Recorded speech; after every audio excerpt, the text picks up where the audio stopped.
Welcome back, friends, to Occultists Anonymous, sponsored by Roll20, The Onyx Path, and viewers like you.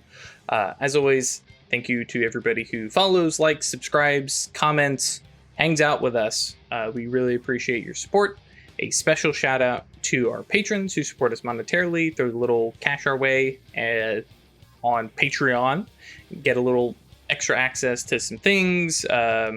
At the $10 tier, you can come leave notes on our Conca, which everybody has access to for Into the West. And I guess technically for those people who are getting into the backlog, because it came up twice this past week, you also get access to the old Rookery Conca, which is definitely full of spoilers and not heavily updated. So check that out if you're curious. But a special shout out to Adele Loves Craig's Star Trek games, all one word. Alexander, amazingly and actually articulate adamantine arrow. Bernie, Buck, Changeling in the Crossfire. Chris, Clara, Craig Scrit, Doggo DeLoon, Emil, Fudzosu Ali, George, I'm not reading that username camo. James, Jenny, John, Josh, Cat Feathers, Klaus, Crazyman1772, Low Wisdom, Michael, Milo V3, Ms. Grumpy, Moku, Mozart D Minor, Noba, Other Guy, Perry, Porter, Puppeteer, Ramon, Riafio, Ryan, Shane, Shaksara, Terran, Thomas, Vortex Falcon, and Zoltan.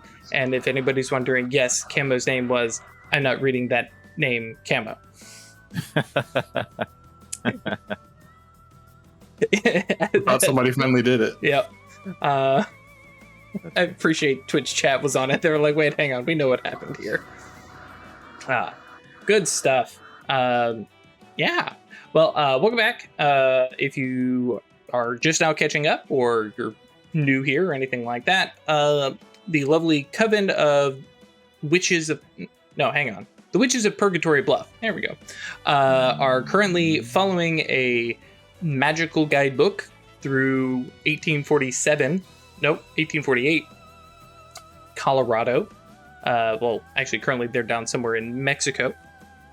And following its directions as it leads them through a theoretical, philosophical, and sometimes literal set of challenges for their wisdom and growth. Though it doesn't necessarily go for high wisdom so much as selective wisdom, I guess. It does encourage them to use their power. Like, right now, as we find the coven in a heavily enchanted and armored wagon. Well, actually, technically only 4 members are in the wagon. 2 of the members are forward on Jose the Horse and an unnamed horse wearing a red shirt.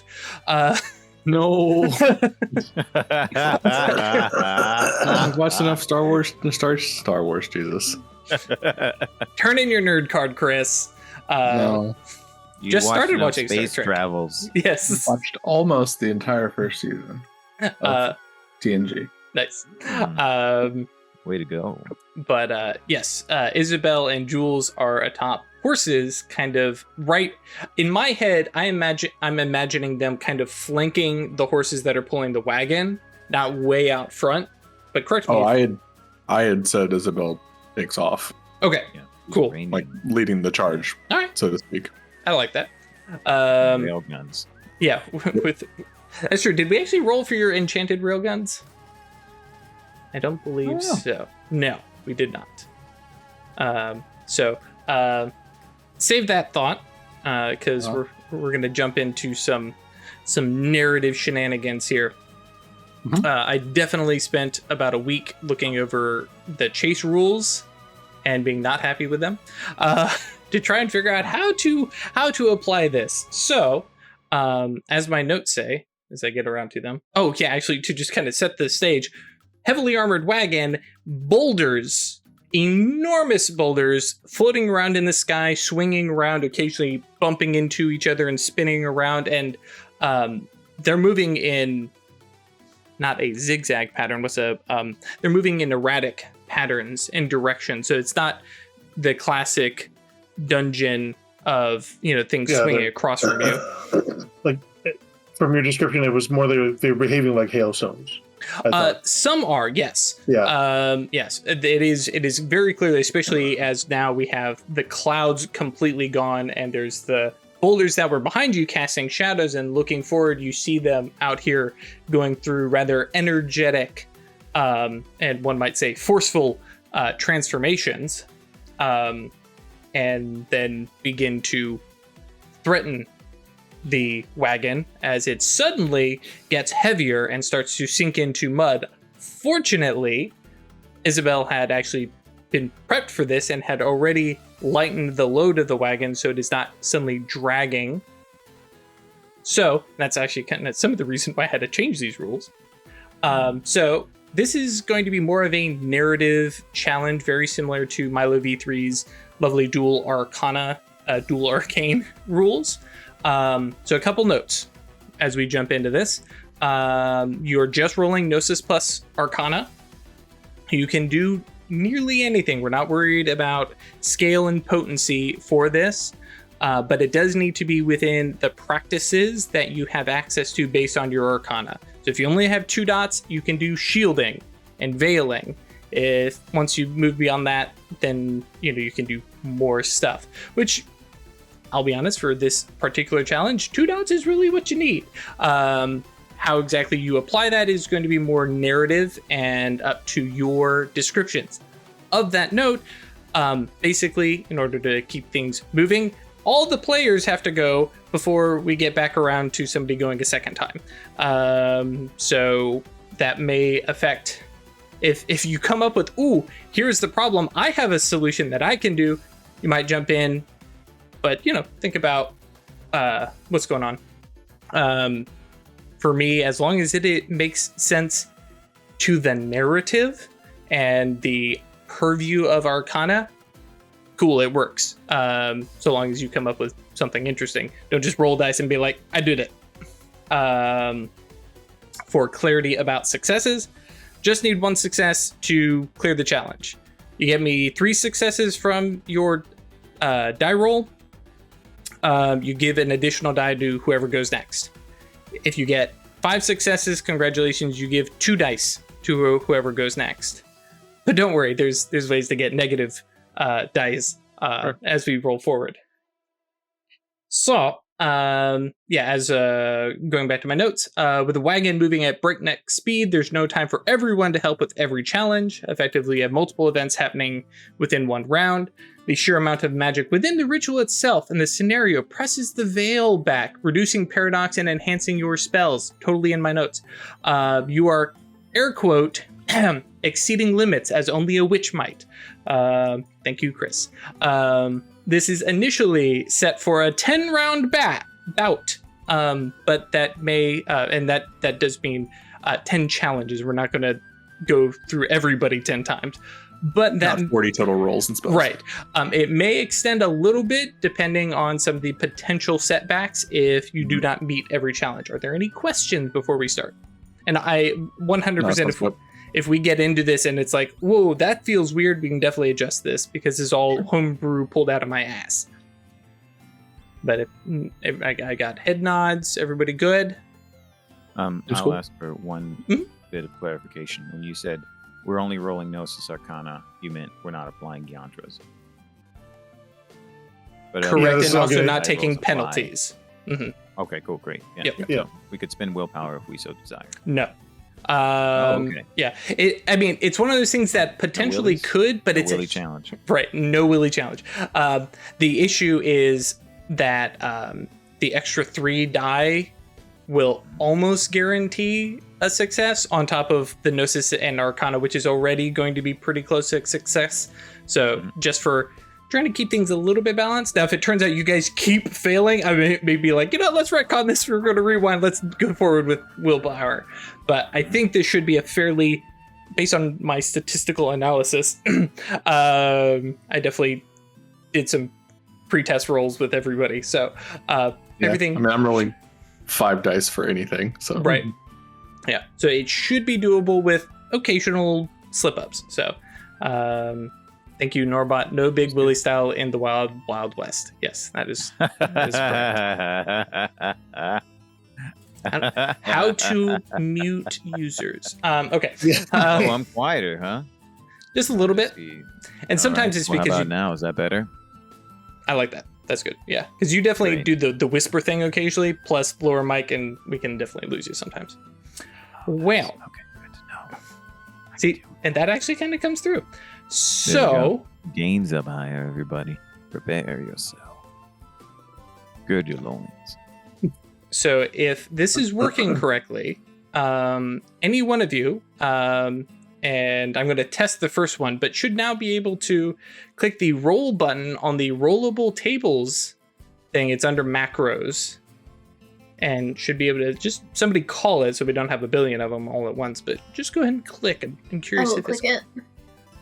We will see if it works. What?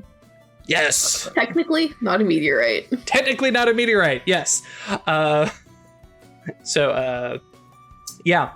One whole giant ass boulder starts to fall not just down, but directly towards the wagon itself. This is one of the more problematic things if it were to hit. The other ones, less so. This one, real bad. So anybody have a way of dealing with some, and this, by the way, there is only like 6 options here, so we will see some potential repeats. But yeah, anybody who wants to take a swing at this, and you're the only person who will take a swing at stopping the not quite a meteorite falling towards your caravan. I had an idea ready to go unless somebody else wants to jump in. Technically, they're all pretty equivalent, so yeah, if you've got it, something. Okay. I'm just verifying my practices and stuff. I want to, as it's coming down, I want to alter the density. So it's going to go from being like a granite boulder to being like the foamy rock that floats on water. That's Sure. Yeah. Spew it. I can't remember the name of it off the top of my head. Sure. Yeah, I dig that. Yeah, so Gnosis plus matter. Yeah, give that a shot. It's probably still going to make a mess, but hopefully it won't kill anyone. Sure. And for all of these, so long as you get a success, there's no actual stats that I'm concerned about, no damage done or anything. Sure. No meaningful consequence. Correct. 3 successes. Cool. So that'll carry one over as, yes, this enormous rock just, I don't imagine visibly it gets pitted or anything. It just falls. And I almost imagine to the point of it's falling, floating. And it just like slow motion, like moon rock kind of thing, just kind of taps the top of the wagon and just rolls and bounces off and thumps into the path behind you.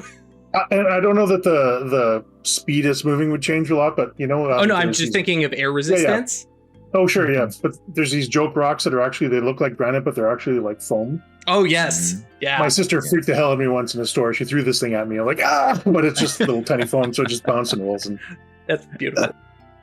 Cool. Somebody else want to click the button? What button?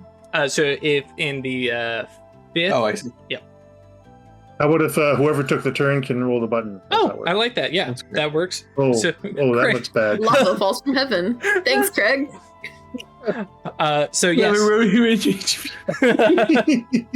So yes, as you guys are riding forward, this rock is already falling, and already you can see ahead the bright, shiny, orange drips and kind of cascading waterfall of lava that you all are charging forward. No time to turn. No, can't get out of the way.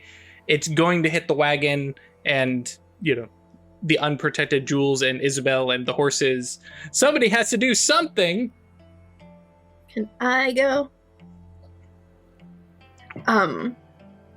Basically I want to use time to just kind of, it's dripping, right? Mm-hmm. They're just going to miss us. Oh, just the perfect timing. So enchanted. Yeah. Roll it. And we needed the +1. Yeah, 1 success. All right.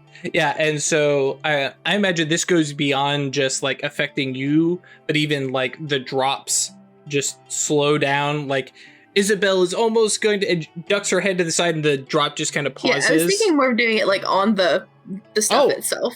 Okay, yeah. Like, to try to just sort of slightly impede it. Sure. No, absolutely. Yeah. With time too, you can definitely, putz with that kind of stuff, and I like it. Cool. So Ash, click the button. See, we're already through 2 of these. Like, this is going to be a breeze. Yep, exactly what it sounds like. Okay. Lightning from a cloudless sky. Ash, because this is the one that has a sub thing. I just need a D4 roll, please. All right. That's good or bad. It's not too bad. So the lightning comes down and you have the kind of zigzag effect, and it basically is going to crash down onto the path that you're heading into. I will go ahead and let you guys know this is probably one of the easier things to deal with because it's only going to affect the path, and it's not actually going to endanger anybody. It will just make things difficult next round. All my solutions are like multi-step processes. Make yourself into a lightning rod. Now you've got options, and so long as it is. Yeah, just leap up onto the seat. The lightning hasn't killed you yet. Yeah. Right. You've been struck by lightning twice, and you've been fine. Fine. Do that Zuko thing, right? You catch it with your 2 fingers and then extend it out the other way. Yeah. I was thinking of that, Sure. but in my gun.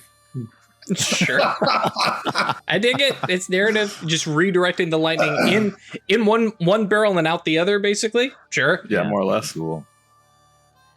I imagine that's going to be forces. Yeah, Isabel, the gun mage. Yeah. Yeah. Punch yes. wizard, gun mage. Yes. Yeah, All these. we do one thing and one thing only in this household. Detritus would be so proud. 3 Cool. successes. All right. All Carries right. one over Yeah. to what will be Ralph's Yeah. roll. So Chris, go ahead and click that button. Love that. As lightning strikes down, and I imagine there's almost a sharp U-turn effect, or not U-turn, 90-degree angle, just zips over into one gun and then gets blasted out harmlessly. Like just obliterate another boulder out in the sky or whatever. Oh, I like that. Yeah. Oh, okay. We're back around to this one. So yes, another enormous boulder comes tumbling down from the sky, headed straight towards you, Ralph. All right. Well, the rest of the coven saw him do something he's going to do on a larger scale now. When he walked back after walking in the rain, and he tossed something up and made it fall more slowly. Mm-hmm. Looked like it was crossing more space. Right. So he's going to delay the meteorite by forcing it to traverse more space above us. I love it. All right, we roll this up. Excuse me. I love it. I'm imagining visually, Which means if it gets compressed in the vertical direction. Oh yeah. Kind of black hole why kind of not? thing. Yeah. And for style, he's going to wait until it is relatively close to us. So we're passing under the shadow of the boulder Sure. for quite a long time. The only thing that matters is so that it slams into the ground at Mach 8 behind us. right. Yeah. Yes, exactly. It's been falling for so long. Cool. Yeah, no problem. 2 successes. And yeah, it just kind of compresses as you all kind of look up. And then absolutely just smashes down. Yeah, that first one was a lot lighter and had that nice soft landing, and this one just crumples and makes a small crater dust flying up behind you. And of course you guys are riding on because everyone knows badasses don't look at explosions, even if it's just That's right. rocks. That's right. Fucking cool Wild West explosion. So, Yeah. 4 down. Ralph, click the button if you And would. then an electric guitar and shit starts playing. It's got a little Really bit of fast Spanish guitar. Yeah. Yeah. Yeah, that's Glasses sort of float into your. Sound shatters boulders. Perfect. Yes. And this is less about the shattered boulder itself. Where's my notes? Here we are. and more the fact that it is a massive, like, concussive sound wave as this rock just splits in half, kind of the Death Star exploding, or those stupid sound gravity stupid mines from episode 2. Anyways, so yes, a big burst of sound that will, wreck everybody's hearing, and probably freak the horses out. Organs. Hmm? Probably some organs. Mm-hmm. Can I jump in? Yep, I got a because we're back to the suitably top. wild ass idea. Sure. As Isabel briefly transforms everyone into exoskeletal creatures. Sure. You give us all exoskeletons. Sort of chitinous skin cover, even the horses and everything too. Mm-hmm. I love it. It's like I think it's just it's instinctive, right? It's not like she has a really good understanding of what Just make what's the going skin on there. hard. Make Right. skin hard to Yeah. protect, right? And no, it's not become bug, it's become crab, Death Fox. Yeah, Come on. exactly. Crabs are bugs. Yes. That's fair. Are they? Yeah. Really? They're in Yes. the Pancrustacea. In the 2000s. And a little after, there was some revised phylogenetic information that confirmed that crabs and many of their relatives are a sister group of insects. So the taxonomy got revised. So they're in a group called the Pancrustacea. Meaning there that we go. insects are basically terrestrial crustaceans. And crabs said- are aquatic. They said crustacean, the non-believers. Just roll your dice. Definitely a life spell. Yeah. Oh, you can't Ooh, understand what I'm saying, successes. Knock? Return to bug to return to crab. And then click the button. Oh yeah, sorry. Mhm. I was waiting to see any flavor text. Oh, it happens again. It happens again. But yeah, as you all are riding forward, and we have the rock debris falling down, and it clatters across the top of the wagon. Not really a problem, but the horses out front, Isabel, Jules, are hit. Getting some of that splattered against, and we see Jules kind of flinch back and then reach back and touch the back of his skull plate, looking down at himself just as another explosion of sound, or that first wave of sound strikes, and then another one goes off.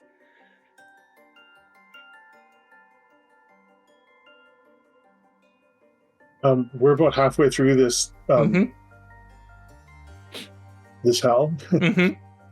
Horses we're at a full gallop. Basically. Yeah. Okay, I got a plan. Awesome.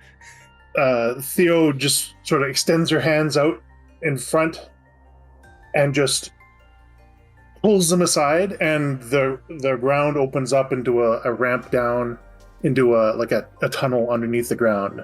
Oh, okay, sure. Hopefully the horses don't freak out too much about the sudden change in the terrain, but we'll give it a shot. Magically enhanced horses, don't worry about them, they're fine. Yeah. Here. Unless I won the animal kin roll to make them chill. right, so, yeah, that one success. They're fine. Yeah, they're Yeah. good now. Okay. Cool. Yeah, so that first explosion goes off, and as everybody's little bug suits are kind of reverting back off of them, the whole train of you guys duck underground as the surface is kind of impacted by the massive sound wave. And that should at least, the angles and stuff should subdue it a little bit, right? Oh yeah, it's fine. It's I magic. mean, you rolled a success, so it's fine. Yep. Mhm. And then coming out the other side again as something happens. Oh, right. Sorry. Yep, that's all good. So a Again? series of these The things series are of going concussive off. blasts. I don't like this one because I don't know what I can do to help.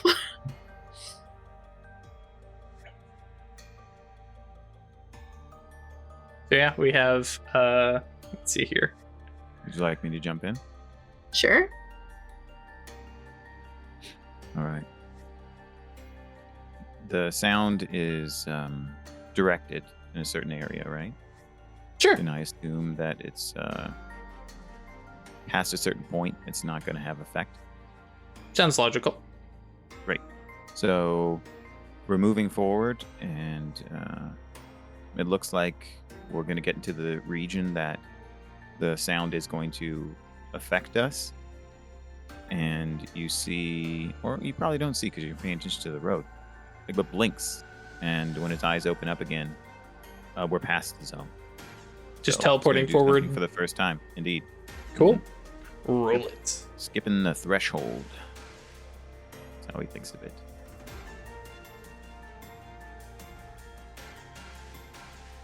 Sure, no problem. 2 successes.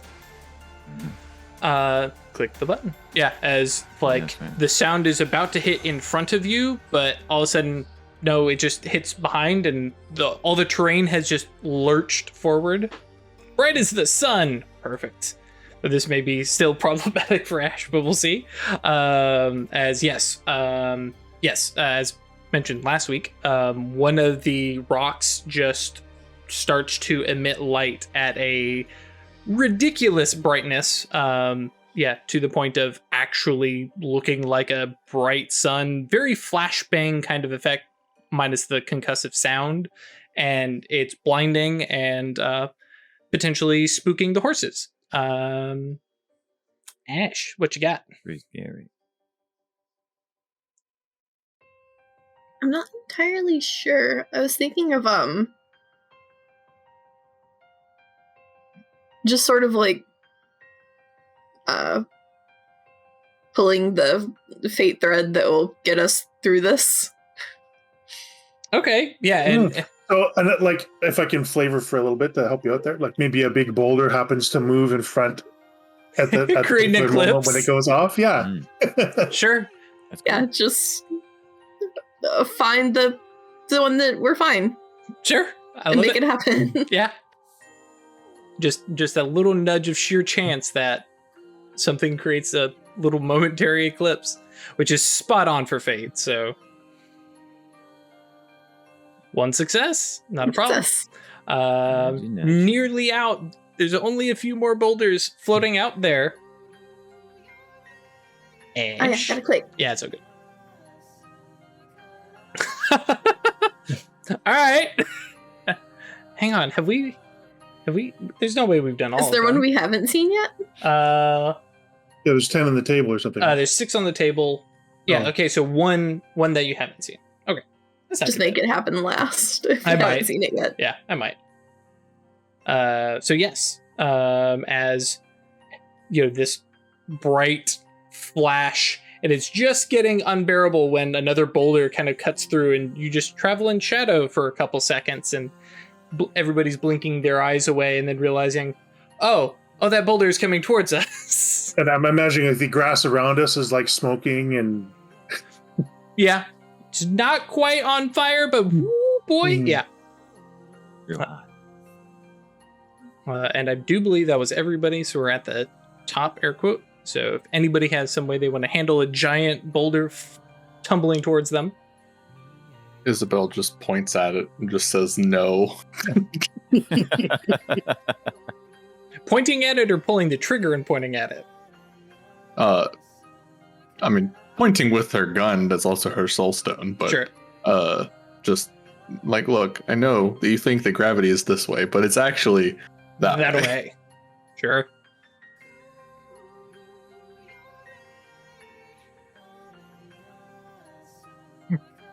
Is it bad that I get really nervous whenever Chris is the one rolling? Okay. Hey, I don't know. Yeah, and so, yeah, and I rolled 22 dice the other day and got 3 successes. Ooh. Of what I'm course talking you about. did. But as long as there's the one, right? But yeah, so this meteor just, well, technically not a meteor, right? Just is falling, and then just you can hear the brakes, you can hear the record scratch, burp, foop, and just upward. Well, actually, probably But, like, away. it slows to a stop and then goes back. Turn back around. Yeah, love that. Click the button. We'll see if it happens randomly. Otherwise, I'm just going to make it happen. We'll see if we get the other one. We're definitely not doing stupid sound again. Though, fortunately, that is kind of related to this one. So, yes.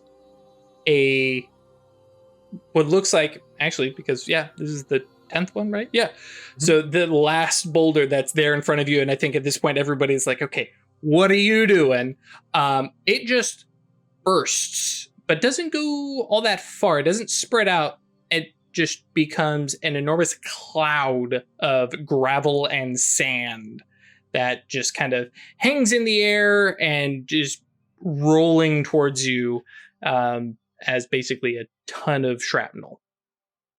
Can I handle this one? Sure. A lodestone. Sure. Your successes! So as we move through and that cart moves through and the horses move through, like the just sort of like this wave pushes it out of the way so it never actually touches anybody.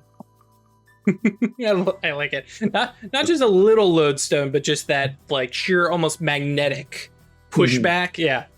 And just everything just kind of throws in every direction. And you guys break through to the other side looking back. Boulders back there are still kind of... yeah, exactly that, Chris. Yeah, other boulders are back there exploding, turning into dust, lightning striking down. But up ahead, clear sailing. And notably, at this point, you can actually see, as the guidebook had suggested, see how the passing storm has rejuvenated land, because the shit that you just went through was definitely the battlefield bombardment. And here you're seeing places where the churned up rain and water has, turned to mud, and you can see small little green shoots starting to come up. And in some places, earthworms are coming up, and there's birds eating said earthworms, and you have that whole cycle of life in the desert reacting to rain, effectively, and the passage of weather. Things kind of slow down from the breakneck pace, and the horses definitely look like they've seen some shit, man, but are overall just fine, especially as you kind of let them settle and relax and move down into more of a trot, effectively, as yeah. I mean, Isabel can help. Yep. But yeah.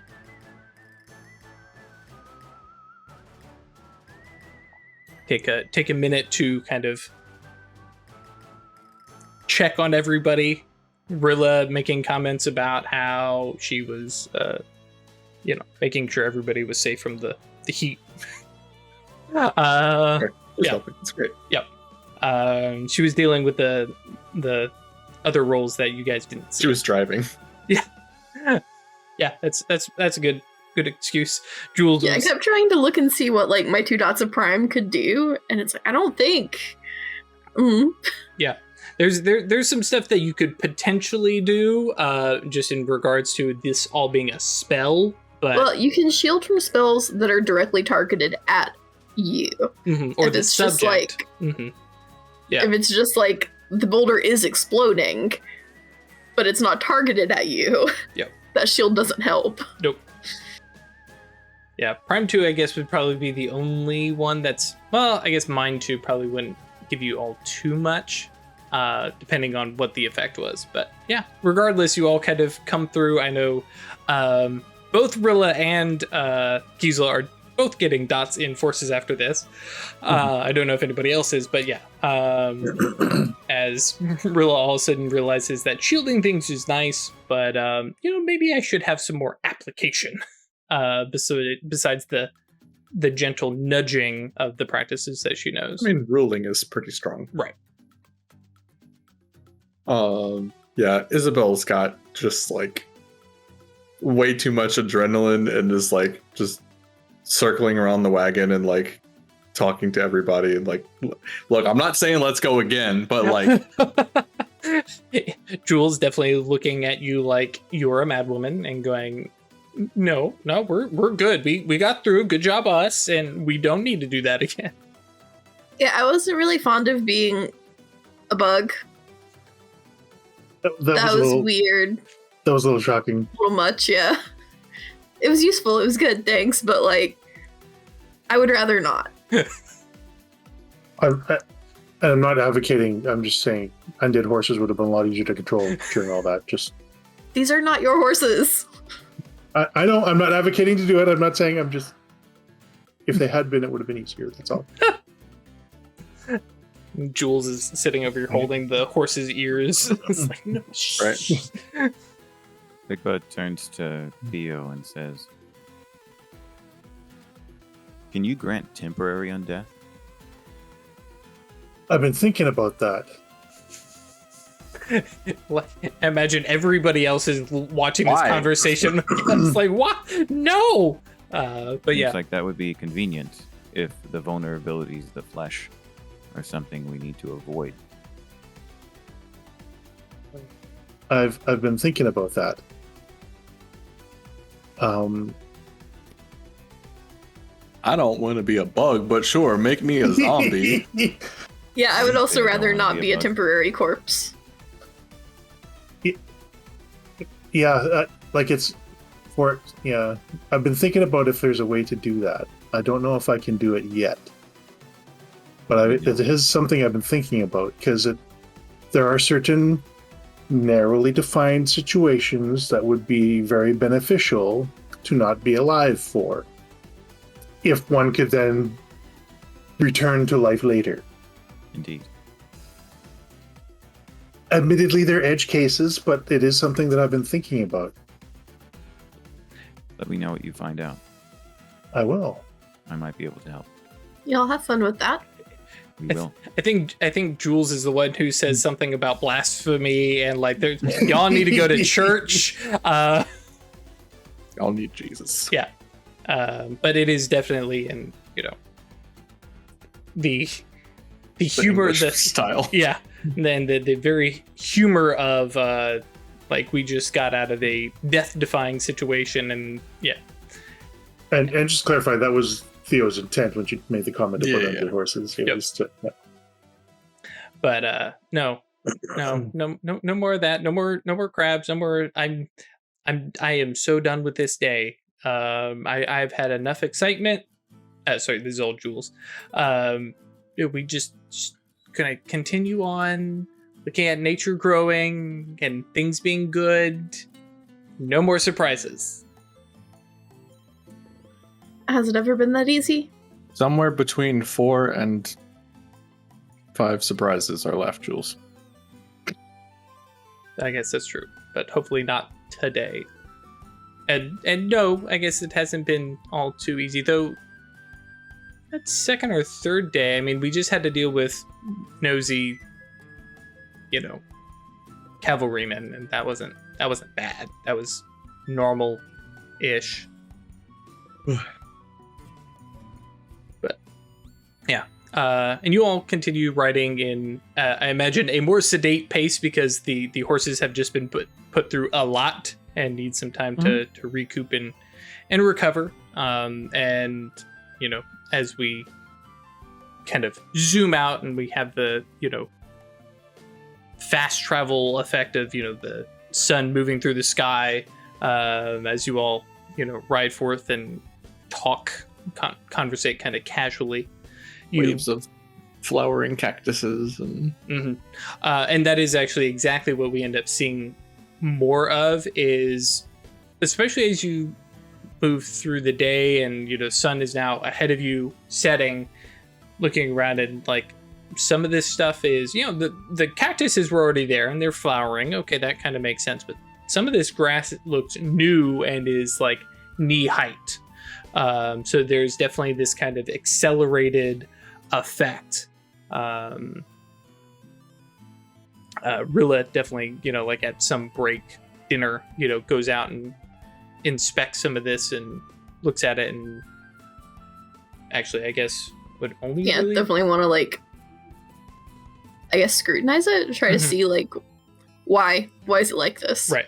And that's Gisela and Rilla go and do that and kind of bring it back to Isabel, being the one with life magic, and Isabel,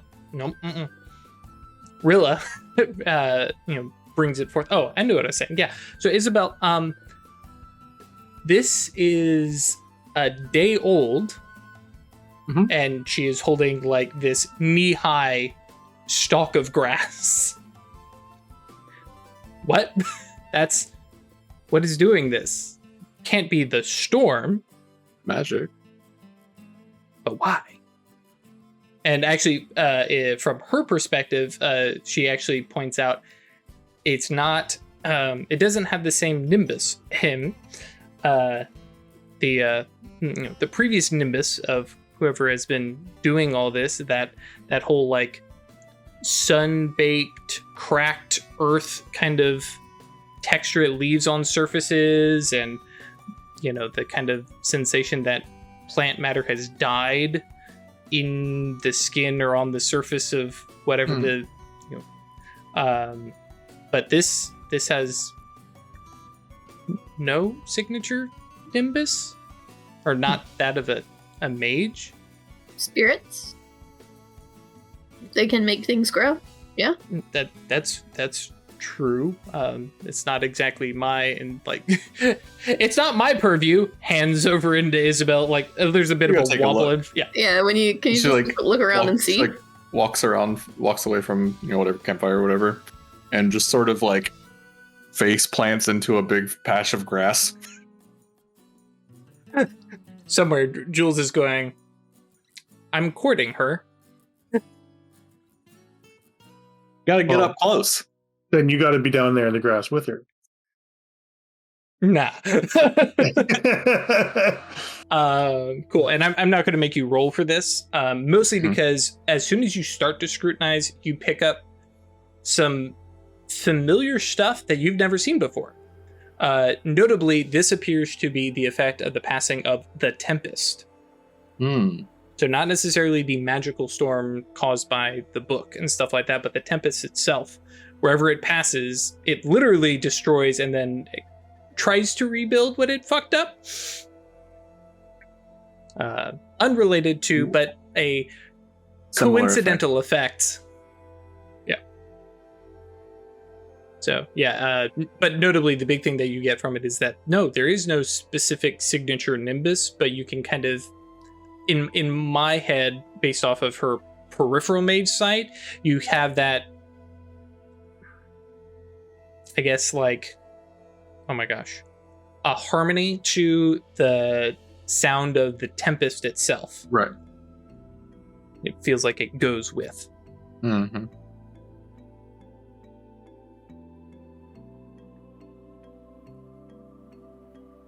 But otherwise... Yeah, so she comes back to the group and essentially relays all that. It appears to be attached to the Tempest itself. Aim it for the destruction that it causes, perhaps. Rilla, who has, after seeing what Isabel was doing, is laid out in big, fluffy, clean grass, right? And yeah, her dress is probably going to be a little bit wet, but whatever, because it's just super cozy to lay back on. And yeah, notably, doesn't look like there's a lot of weeds through here. This looks like a lot of quote-unquote clean growth. And she's like, yeah, no, I'm all right with this Tempest then. Stay indoors, let it pass by, and then enjoy this. I wonder if that's why they were, I guess, upset that it wasn't where it was meant to be.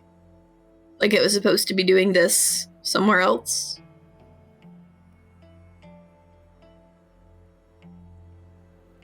Could be a good reason for them to argue over where it goes. And you said there was a spirit in the center of all that, right? Yes. So was the spirit caught up in whatever we're doing, or did it choose to follow along? I don't know. That's an interesting question. I think Jules says, I think that is a conversation between forces considerably greater than even ours. If you see it again, you could ask. If it will talk to you. Did it talk to you? One word. No.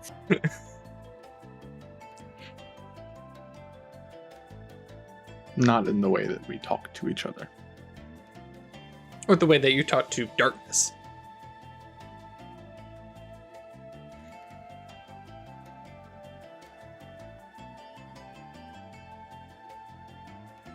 Without anything further, you all kind of settle in for evening. Yeah, there is something. Mhm. So as the evening progresses, Legba approaches Isabel. It says, "If you have time now, I would like to ask you questions about the Tempest and about storms." Seems a fitting time. Great. So then, let's see. Imagine this is kind of a Know where we might conversation be around the sitting. fire. Could be, yeah. But Legba adopts a posture of a pupil, like a curious pupil. Probably seen him usually when he's engaging someone and asking questions. It's as a like an equal interlocutor, but he seems to be leaning forward, and his body language indicates like a desire to know, and also an implicit acceptance of ignorance, which might be an unfamiliar thing for Isabel to see, like exhibit to her. This definitely raises an eyebrow for Theo. So he asks, the first question is, you said the Tempest carries people. Does it ever carry people against their will?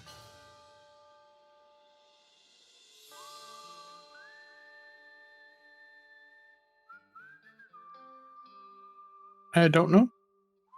Hmm. Everyone that was there when I was belonged.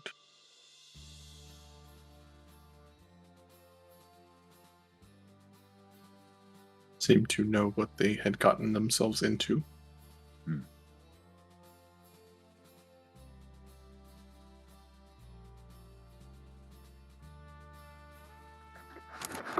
Do you That's an think that- interesting starting point of questions. Thank you. And Legba asks,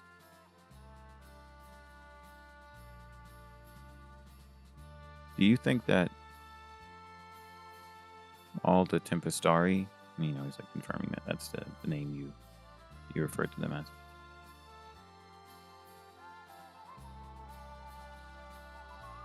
are there by choice?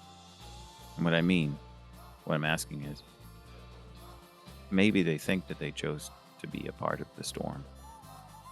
But do you think that it was always their choice, or it was something they had to do?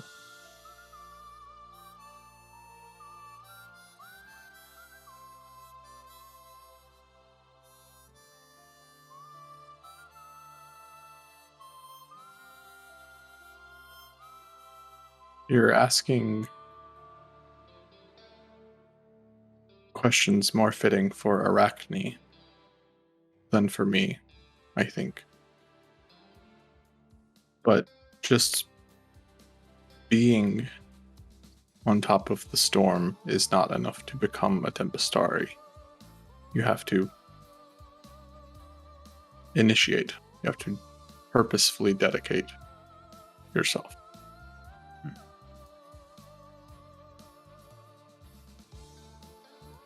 Yeah, you made it up there without being dedicated, yeah? And yet I was not a Tempestari until I decided to be. Mhm. Everyone made that very clear.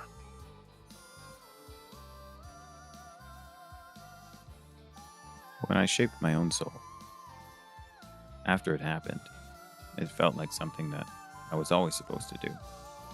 Almost like an awakening. Not to the same extent, but this is how it was. I could not shape my soul this way without having been awakened.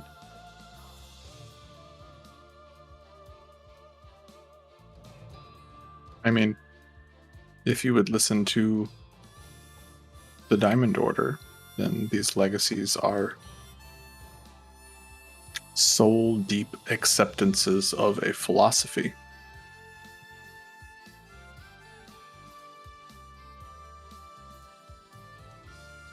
I look forward to learning more about what the Tempestari believe and do. But if you're asking if I felt that I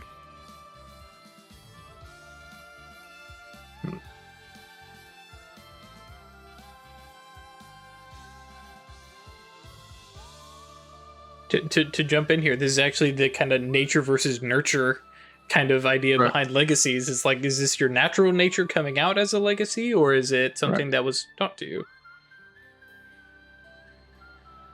This is something that is very fitting for me and for how my magic has evolved. Philosophically, I don't know if that is destiny.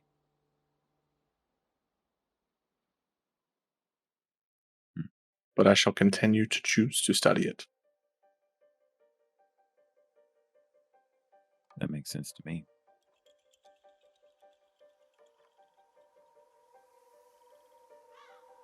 Do you think that storms are always random?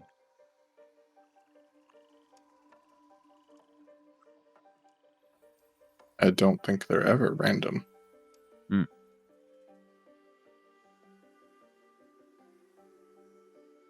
You think they're destined? No, I think they're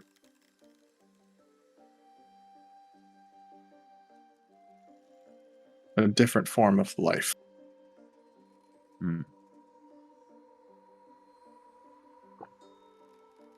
Operating on instincts in a way.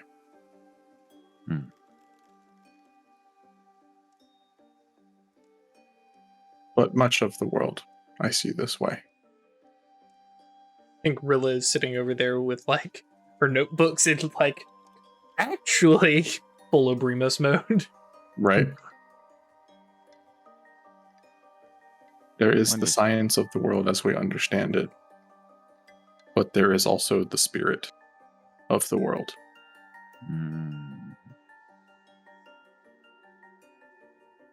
And while I am not learned enough, she looks over at Rilla to tell you exactly how these things work.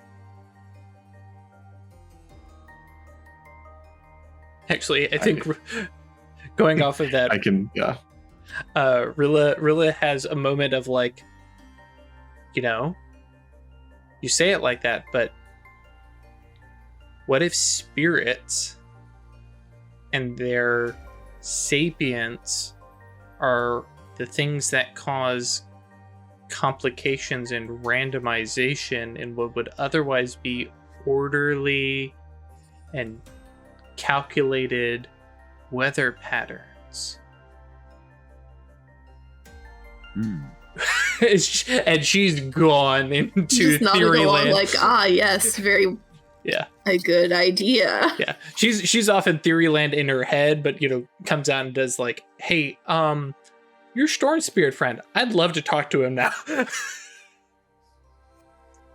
Not the Tempest. That sounds terrifying. No, just a lightning dragon. That one's fine. They were.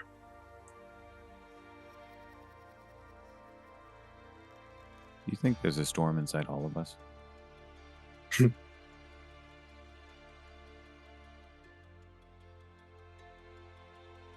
I think that's one way you could describe it. Do you think that we can all ride our storms?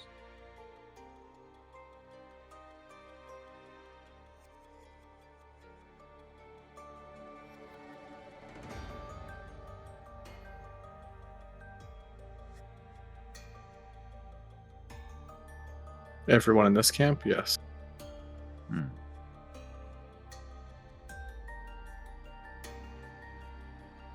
But no. Some are fit to fly, and others to hide. What if hiding is your instinct? I don't mean it as judgment. I think Jules' comment is, not just a question of ability, but also want to. Riding a storm, kind of a challenge and threatening prospect compared to digging a hole and waiting for it to pass, hoping it doesn't drown you out. If we want to fly, then all we can do is beat our wings against the ground.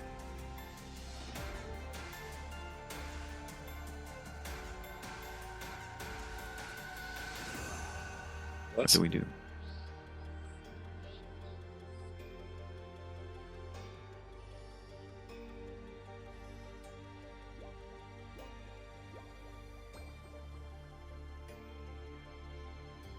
Find someone to carry you. If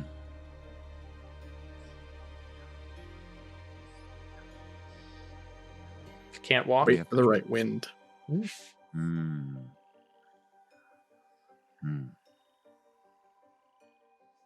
And maybe drop weight.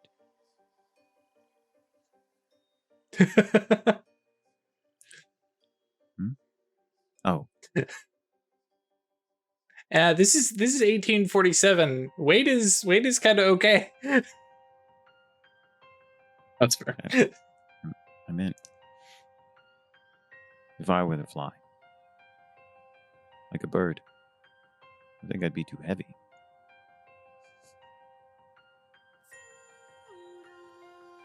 And when I fly in the astral, in a way I'm leaving behind, or at least setting aside, heaviness of guilt and shame, and many other feelings that anchor me to life.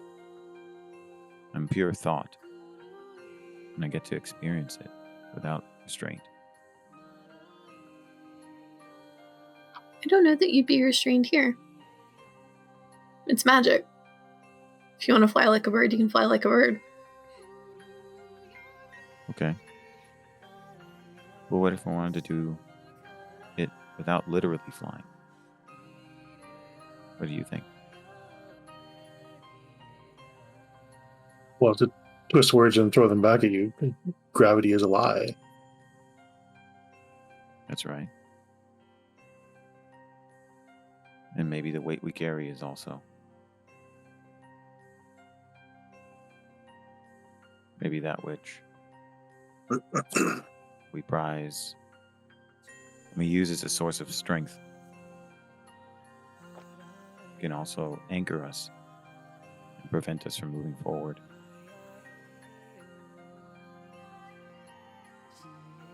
Like chains.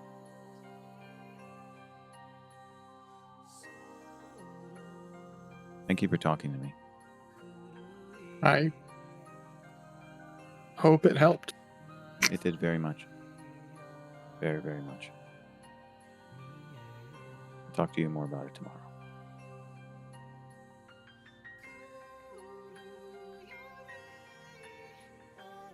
Legba, can I try something? Yes. And so what It you looks trying? You may want to lie down. All right. I'm going to try a combined spell, Drew. I want to do Suppress Life Sure. combined with Quicken Corpse to see if I can give Legba the ability to move while Suppress Life is active. He'll effectively be dead while the Suppress Life spell is up. But I'm thinking with Quicken Corpse, I might be able to allow him to move on his own. I feel like he would be a puppet. Well, We'll find out what happens. the way it's written is it creates a loyal servant or whatever but I'm wondering if I can combine that and use those practices to make him dead but ambulatory and is in control of his faculties. Sure. One thing I will point out for Craig right, is that Mhm. suppressed life literally is just a veiling. You appear to be dead. There's nothing that actually limits your movement or body. Just the life signs appears, for all intents and purposes, as though they were dead. All the physical symptoms of death set in. One could definitely. Solar perception, yeah.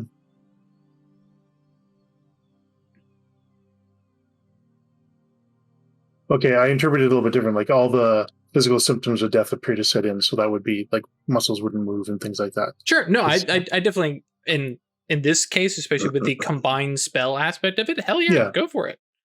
Okay.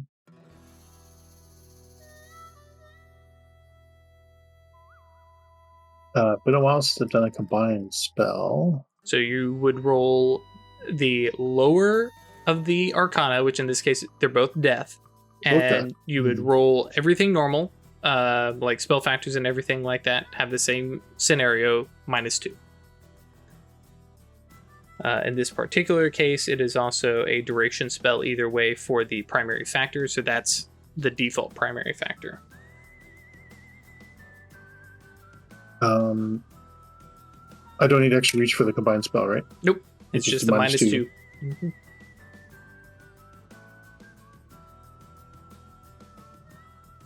And cutting back to Ralph. Legba Cloak is on board for trying this. Yes. He'll yeah, he's thought about it, he asked the question, and he doesn't think this is some kind of egregious misuse, considering it's an experiment.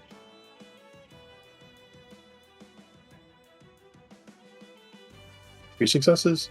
I added the -2. I didn't calculate it when I did the spell card, but I only rolled 8 dice. Oh, yeah, I see that. Ooh. Yeah. So So everyone would see like the color drain from Legba's face, and he looks like a corpse. Mhm. But does the quickening corpse give him like the effect I'm looking for? Does that kick in? Is he able to move? And I think so. Yeah. I imagine, especially because you have put in so little potency, that it is definitely very sluggish kind of zombie mobility. But yeah, for all intents and purposes. Does it remind Legba of the ritualistic zombification that happens in Voodoo? I would imagine it's got a lot of Drugging and similarities, stuff. but He's familiar with that kind of thing. Mhm. But people aren't truly dead in Right. those circumstances. Right. So, in his mind, he's like, maybe this necromancer could do the same thing he's already experienced in a specific context. Yeah. Just curious if it would actually be death. yeah, I think it would not actually be death, because it is all just the facade and the masquerade of it. Okay. But because of the suppressed life, especially as Baba Sarah sees the imago and the like, you are dead, you are lying there, you cannot move. And then this lurching, slow motion of, feels more of not moving your body so much as dragging your body. And yeah, especially like, and all your autonomic functions shut down. There's no endocrine system active, Oh, wow, so yeah. you would have that sort of emotional detachment from your. Like, you'd still feel your emotions, you just wouldn't have the physiological boost to go with them. You would have to consciously breathe to talk.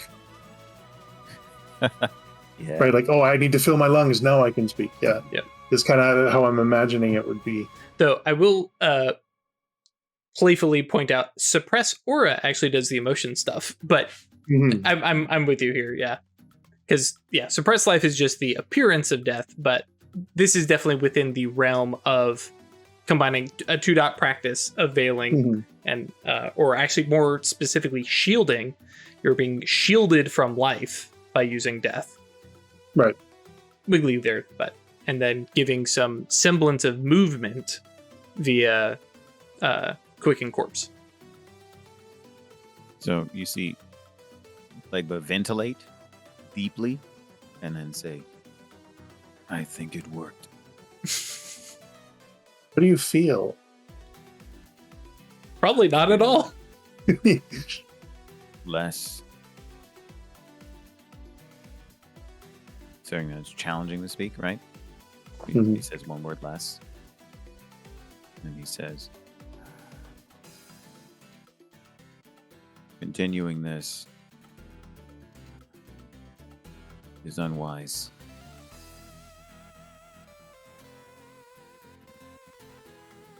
All right. I'm sorry. We'll drop this spell. Well, and with such a short Yeah, duration, just, yeah. you've got maybe 3-4 rounds of it. Yeah. Mhm. Cool. Jules is over here going, Uh-uh.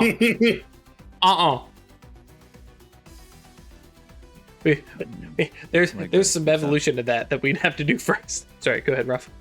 It's okay. Legba sits up and says, I'm glad we tried that with restraint in a circumstance when it would not have been risky. Because I felt a detachment that I do not think is a good thing. At least for me.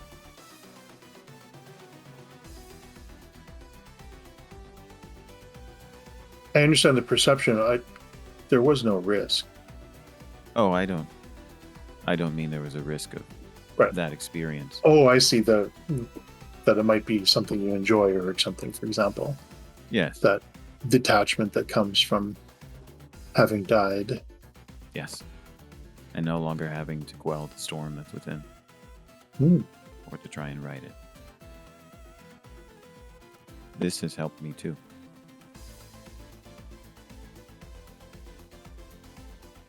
That was definitely an interesting experiment. I might have to do more. Wow. Just from a curiosity, everyone can put your eyes away. Everybody's really concerned. I see a lot of creases in the foreheads. I mean, as long as you're keeping it to yourself and doing it on willing subjects, Mm-hmm. I have no desire to experiment with dying. Rilla does like kind of lean against Theo and say, remember, you were rampant this morning. So we're all just Mhm. checking in. Yes, I'm fine. It's all fine. I would like to think that I would never do that against an unwilling person, and looks at Giza from experience. Dying can be very liberating. Chris made a face for podcast folks. Baron Sandy tells us that. That could be an interesting sort of. Yeah, but Baron Sembi is that. Yeah. There is a root that does something similar that we use sometime in voodoo. Really? It is not Do the you- first time I've been in a state like that. But I have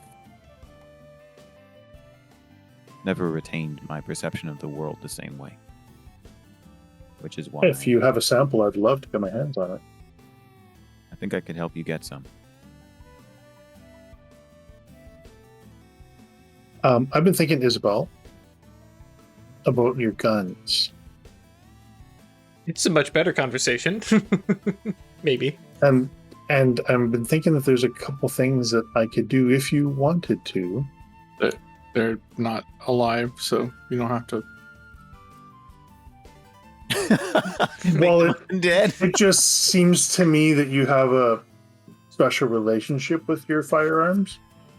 I mean, So I would, I wouldn't want to impose or anything, but I could, for example, make them never run out of bullets. You'd never have to reload again. Or I could turn your ring into a gun, so you would never be without a sidearm.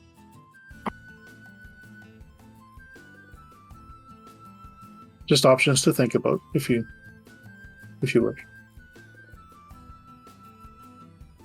In a given situation, that's a welcome solution, but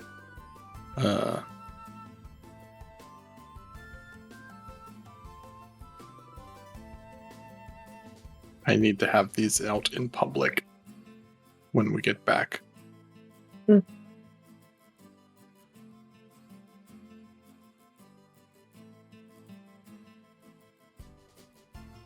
I'd hate the townsfolk to think they were exceptionally bad at math. True. And I mean, you could always go through the motions of reloading, but it might be nice to not have to. Asking yourself, is that 5 or 6 shots? Yeah. You're asking yourself, was that 37 or 38 shots? Right. I don't even count anymore. I don't That know wasn't about casting spells on a soul stone that way, though, because they're not just guns. Right. Well, one of them is a soul stone, right? But yes, also that. What, like, imagine you could, like, air punch, and every time you punched, a bullet fired. The accuracy issues with this are astounding. Well, but no, because I could combine it with a rifle, for example. It's using still Wondrous an issue. Machine. You'd have the accuracy of a rifle contained in a ring. You punch bullets out. No. Same spell. If there's a situation in which I've got to come down to throwing punches to defend myself, it's probably already too late for me. Okay. Just thinking of ways to be useful and kind of make up for the craziness that happened earlier. Sure. You were very useful while altered. Yeah. Says The house was very nice, very useful, actually. Yeah. A little much, but really nice. Death Fox says bring up a very good point. No, you don't use a rifle, you use a shotgun when putting it in a ring. Yeah. Mm-hmm. I mean, I could also be nasty and like have a shotgun that shoots glass shards or nails or Like everyone is like, and Theo needs to Look, go to I'm trying bed. to be restrained here, You okay? can do that without magic. It's just a bad idea. Well, it's a bad idea to be downrange of that, sure. But Oh yeah, I mean, if you want to, and I'm gonna pick up the gun, like, you can shove glass in the front of this, and when you shoot it, it will shoot glass.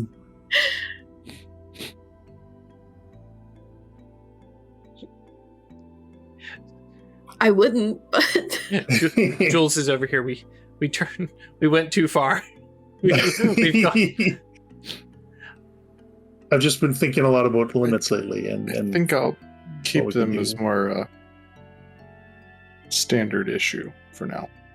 sure.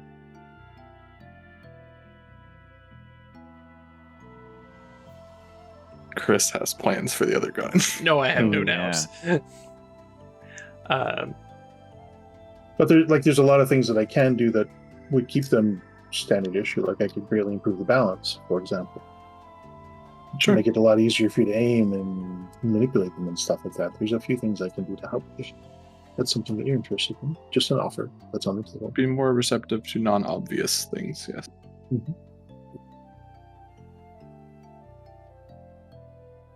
Rilla does think, yes, I do need to get back to Prime. But as conversations kind of move back and Yeah. forth, go ahead. One last thing. If you're about to screen wipe, we're going to sleep. Legba telepathically contacts Theo right before everybody beds down and says, I heard you say you were thinking more about limits, and I feel you've gone through something challenging, as we all have, but different for you. If tomorrow you would like to visit the consequences of that, I might be able to help you. Assuming that you can hear her think. Mhm. That sounds like it'll be a more in-depth conversation required to give you a sufficient answer. Fair enough. No pressure. As you said, just trying to be useful. Like that. And I don't know if it's going to work or not, but Theo's going to try and do the dream thing again. Cool. No willpower for Theo tonight. But yeah, maybe after tonight, Theo changes up her method. But yeah, no, I like this. And taking away your willpower isn't all too bad, especially since we still have willpower-free mage sight, I believe. Yes. Yep. So. Roll for the month. Oh, that's right. Yeah. Couldn't remember if it was a week or a month. So yes, things do kind of wind down. Jules, who is still a little bit shaken up from the madcap breakneck stuff, is like, it's all right. I'll stay up. I'm wide Toad's awake. Wild Ride. Yeah. Toad's Wild Ride, wizard style. Yes. And so he's, up and awake and, kind of walking circles around the fire and keeping it going, kind of observing the fact that, I can literally watch the grass grow right now. As the grass that, as you guys had started making camp, was knee high and is now like waist high. Yeah. Cool. And that actually makes a good stopping point, so we can all grab a snack, get coffee, stuff like that. Folks at home, well, YouTube guys, whatever, just keep watching. Twitch folks, get up, move around, jumping jacks, go to the bathroom, touch grass, hug a pet. Anything like that, and we'll be right back. Night passes into day. Theodosia, Babasera, has another restless night of sitting watch at the Stokes farmstead within the Temenos, the kind of shifting, wobbly, well, not wobbly, translucent, almost wraith-like place. And yeah, no sign of Catherine brushing through into the Temenos there in her dreams. But and actually, yeah, just because we discussed it during the break, and because we have discussed that Legba does not wander the astral while sleeping, but actually That's just right. lets his dreams run. Right. Okay. Mm-hmm. Yeah. So. Through his dreams is the prophetic for their prophetic qualities. So whenever relevant, I'd be happy to make occult rolls. But that's how he thinks of it. Is these are necessary. This is necessarily useful information, but I won't know it until I see it. Right. So I just have to be patient with it. Actually, this brings up, have you picked up the dream merit? No. Oh, okay. Cool. Because that just makes you do it automatically. It happens, and then you can, I think, once per session or based on the dots. Once per dot. You can call it. You Yeah, can ask. Yep. So yeah, waking in the morning, Jules. Actually, no. Jules wouldn't start breakfast. Jules is dead asleep because he had first watch. It would. Okay. Yeah. Yep. Theo, without having regained the willpower and without having made contact to Catherine, are we grumpily making breakfast, or is it more of a introspectively trying to figure out what's going on while making breakfast? Thoughtfully. She wants there's a conversation to have, but she'll wait until after we check the journal for today. Sounds good. Maybe do that before checking the journal today, Craig. Don't do this to me. Okay, all right. Yeah, what's the journal say, right? sorry. Me Craig, personally, I'm ready to get on with this next journey. Can't hear you, Chris. Chris, are you still? Am I breaking up? Yeah. In case anybody can't read between the lines, yeah, no. Drew's notes ended last night, so we're out in the dark. I have something to add some time. Cool. So once Cloak is up, He's Theo, up quite early. she's busy making getting breakfast started and stuff. So I've been trying to get into Catherine's dreams for a couple of days now, and I haven't had any success. And I was wondering if you might offer some guidance. I can. Would you like to walk through the process together? If you can give me some pointers on what I might be doing wrong. All right. I'm trying to, and this is probably just me being stubborn, but I'm trying to do it myself. I think that's stubborn. Okay, I think that's courageous. thank you. Not quite sure how to take that, but that's fine. Get at face value. Fair enough. It's a hard thing to do.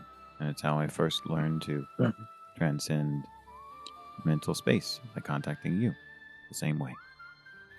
So I've been trying to hang out in the Temenos representation of our farmhouse, hoping I might find her there, but it's been a couple days and she hasn't shown up at all. And maybe it's just I need to be more patient, but I'm wondering if this is the right way to do it or not. Well, I don't want to say it's the wrong way. I will say that it's unlikely that she would be able to visit the Temenos on her own. You are more likely to encounter a representation of her than you are to encounter her own mind, because sleepers can't really navigate the astral the way we do. They're limited in some ways to perceiving it through their dreams.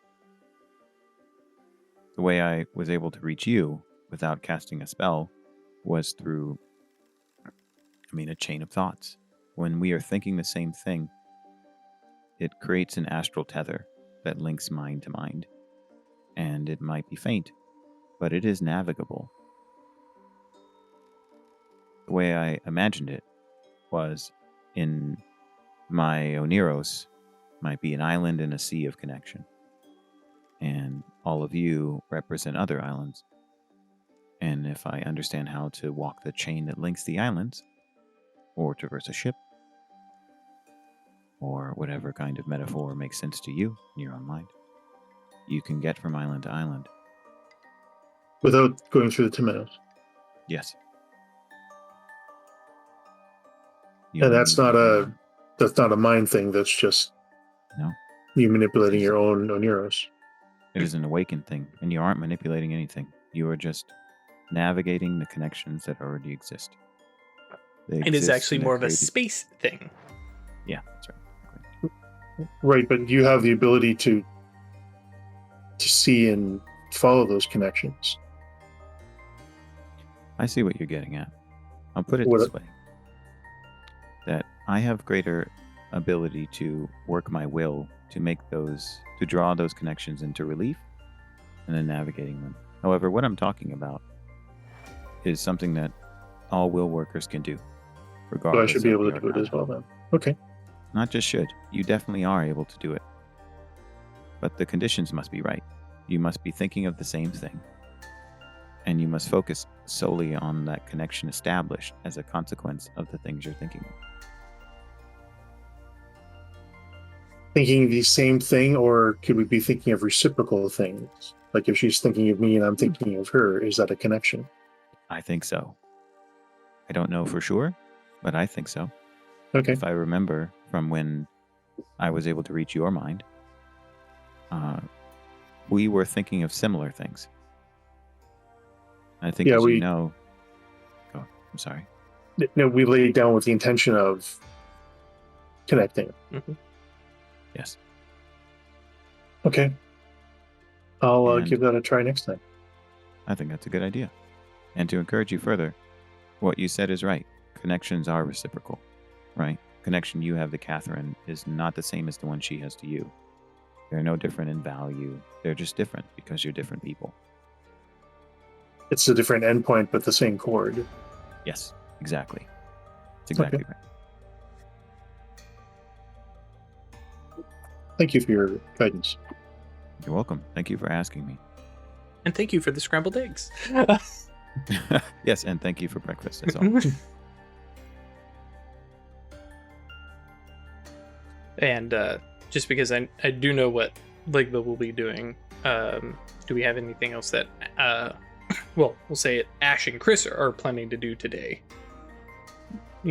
while getting ready and having mercy on your storyteller? I mean, For me, not really. I wanted to, like, really work on and study forces after all of the things we've been dealing with, and learn how to manipulate it a bit. Yeah, if only you Do had you think an we have agreement. have we acquired 3 arcane beats? I mean, probably. Especially, as you were saying, we don't necessarily even have to set up a scene so much as, like, Gisela waking up and, like, grabbing Rilla and going, hang on, can you show me? Yeah, and Yeah. then just spending the day working on that. Sitting around the fire playing with it. Yeah. Yeah. And blue, and purple, and green. Making it move the way you want it to. Circling fire. Oh, That hang on sounds now. like a little more advanced. Hang on. Baby steps. But yeah, no, I like that. It's because previously we've been just like, and then you go off, but there's no reason you guys can't take a bit of time to wake in the morning and go through things. So I like that. We have a baby step move. Learn how to hold a flame. Just reach out, take it out the fire, and hold it. Very carefully. I like that. Or no, I suppose I'm not. At one dot, you're not able to reach into the fire and take it, but you can make it come to you. Mm-hmm. And you can understand it. Yeah, that's true. You can't shield yourself from it. It would hurt you if you reach into the fire, yes. What about Chris? Isabel is going to stomp out a nice cushy patch of grass and take some food and some water and make herself a domain Cool. All right. again and take a little nap real quick. Little nappy. Wake up, have breakfast. All right, I'm gonna go lay back down. I like. Yeah, she like basically tells Jules like, "Come get me in an hour," sort of thing, or not like an hour, but When everybody's ready to go. Yeah. Yep. Cool. All right. So in that case, yeah, give me a resolve plus composure roll from. Well, I guess technically, because Legba still has to do that. I'm trying to remember the legacy attainment. I know I definitely need one from Isabel. I'm trying to remember. No, walk in two worlds just lets you step into the astral. I'm trying to remember how that one was set up, or if that's you still have to do resolve plus composure to enter the astral. He's already there. Okay. So what we did is, once it's on, it means that he's already there. His astral self, he has the two selves. Oh, that's true. So, Yeah. Even though he brings the other self closer to him to navigate the dreams, so that his body can recover, he's still in the astral. That's true. So Cool. So Isabel takes an hour. Or wait, no, would that be 2 hours? Because 2 hours. yeah, because the first attempt just fails over the hour, and then so 2 hours later. Actually, you made a domain, so I'm not worried about the die roll for that. It's just cost you a mana, so that's the only thing I will note. There's no reason to roll for that. So okay, cool. And yeah, so we have parallel astral journeys while Isabel and Rilla are playing with fire. Gisela? Gisela. Arachne, Damn it! perhaps? Arachne. You did it again. Arachne and Petrichor. That's just your names from now on. I'm going to change it on the overlay. Save myself some heartache. It probably won't stick, but we'll see. Cool. So yeah. So in that case, yeah, Legba, I imagine, wakes up where his astral self has been resting and studying on occasion. I imagine, especially since you've been riding in the wagon, it's been easy to just kind of step back here and ask questions and navigate stuff. And we haven't talked about it in a while, but yes, sitting in the astral representation, Tenochtitlan. I feel like I had an extra T in there. you did. Okay. Tenochtitlan? Tenochtitlan. Tenochtitlan. which and studying with a astral priest there, and over time kind of becoming part of that Temenic realm, a place for him there. Exactly. What are you up to today, since it seems like everybody is, relaxing and taking a minute to start your day? And would you note that's what it says in the journal today is a day of rest. Yeah, how about that? Sure. Day of rest and contemplation. And it's Sunday. You just go out in the countryside, get yourself some nice in the morning. Actually, Farm remembers. Ponder the bluffs. now that I'm thinking about it, yes, actually, the journal doesn't say anything today. It just hasn't updated this morning. That is what it appears. Yes. Or the page is blank, or Actually, yeah, I think the page is blank. It is very clear that because normally this book is full of stuff, but this day it is actually blank. So yeah, because I realize I have another little plot thread that I can mess with next week. Anyways, It just goes to show you. Sometimes you're on a journey. Sometimes it's written for you. Other times you got to write it yourself. and We learned that would be interesting if Theo, because I will wonder if we've thrown somebody off their plan and they're rethinking or something. Yep. You didn't get crushed by boulders. Scramble. New idea. Not a single boulder hit them. I will note that was a 10 lethal damage strike to everybody. Woo, buddy. Yeah, if it had landed. So And lethal? and lethal Damn. That's just Jeez. dead. for some Yeah, I don't folks. have that many. Yeah, for Extra lightning. yeah, for many folks that may have been a shit, we need to do something else, which is where we would have got into, cool, this bad thing is happening. Do you let it happen, or do you, I don't know, cast a life spell to heal everybody because monumental power would allow you to do so? Right. But Right. yeah. Mhm. Sorry. Anyways, yes. So what is Legba up to? All right. So, it's probably in the context of the narrative, Legba stepping back into this, and the audience hasn't seen. We haven't talked about this as much, but he's been conversing with the priest, and his astral form in this specific space has changed because it's been gradual and natural, right? Instead of him casting a spell to accomplish this, his astral representation has acquired some of the vestments that adorn those who are knowledgeable in the area and responsible for maintaining the integrity. So as he's learned, he's also acquired the means by which he can preserve the integrity of this space, because part of his goal is to make sure it doesn't disappear, right? As we came in, we first visited this astral place, it seemed fated, right? Like it was destined for dissolution at some point. And I won't suggest that his presence has made it more vibrant, just that in the immediate area around, it likely seems like there's a little more activity, because this is the first time there's been a new Goche in who knows how long, who's actively participating. Right. And to add in and clarify, a lot of it was run down, not necessarily fading. Oh, that's right. But it was Right.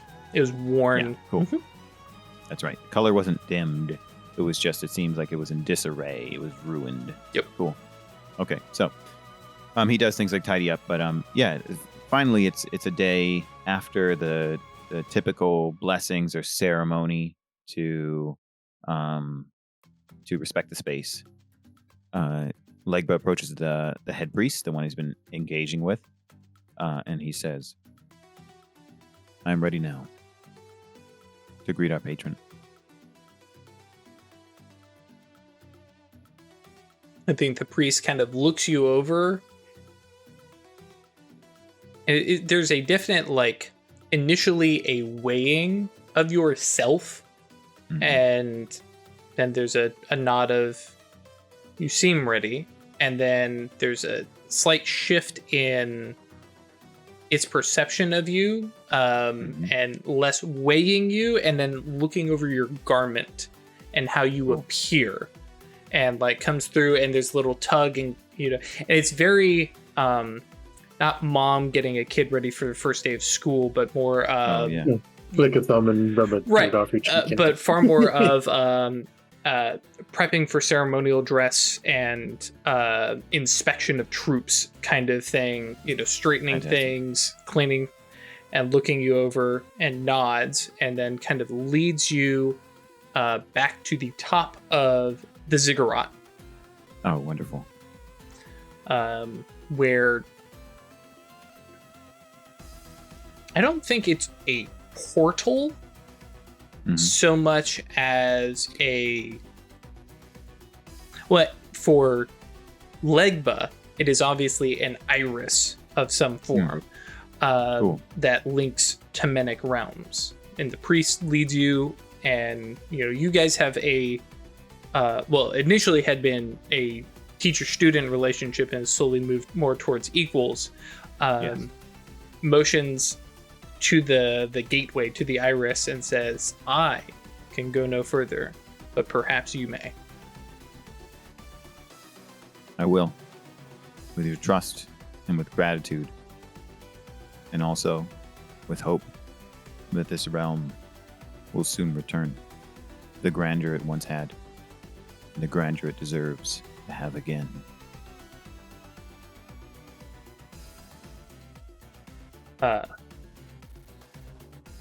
Dang it. Okay, never mind. No such luck. Okay, that's fine. It nods, and because there's definitely an understanding that, especially this is a rank 2-ish Goche. It is aware that it is Goche, and aware that this place is not simply what it appears, and especially knows that you are not Goche, you are something else. And nods, and there is a definite appreciation of the learning that you've done, and it's like, hey, maybe this will bring in its mind its worshippers and its people back. Obviously Cloak and Legba are not his people, but perhaps may ally and help with, and kind of motions you through the gateway to, in my head, what is actually, considering yesterday, a rather appropriate storm cloud. Ooh, cool. And as opposed to the previous one, which was dark, was heavy with rain, I feel like this is not raining at all. It's just storm, lightning, cloud, and in my head, I'm in a lot of thunder. Oh yeah, and I'm envisioning kind of clouds beneath as a floor, but then clouds above with more storm and lightning, and then this space between, which shows structures and buildings, and similar architectural to the same place you've come from, but more. And while the other place was worn down, this place seems still raw and vibrant. There are still people and architecture and people who think about Quetzalcoatl, right, as opposed to what the city used to be and its inhabitants. Nobody thinks about that place, but people do still talk about their myths and their gods. And kind of stepping forth, and imagine potentially for Legba going, yes, this seems familiar. Yeah. And we will momentarily pause there as we shift over to the other astral journey. Sounds good. Because is Isabel going to the Oneirus or to Menos? Neros. Okay, so because I can't, we haven't actually had Isabel go into her to Menos. So what does that look like for her? What is the imago of stepping down into her soul? Shrinking into it, or ascending.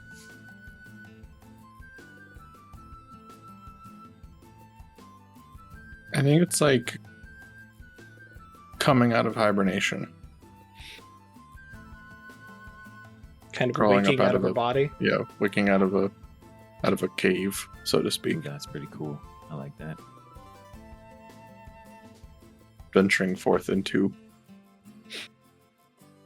spring. Okay. And this one I won't grumble about because obviously I didn't have notes from nothing anyways, but I'm trying to think of what Crossroads Place serves as Petrichor's Oneros foyer, for lack of a better term. I know it is most definitely about to rain wherever it is. That's cool. But Yeah. I don't know about the rest of it. Theo has, the Romani, wagons. Cloak has the Port-au-Prince. I was picturing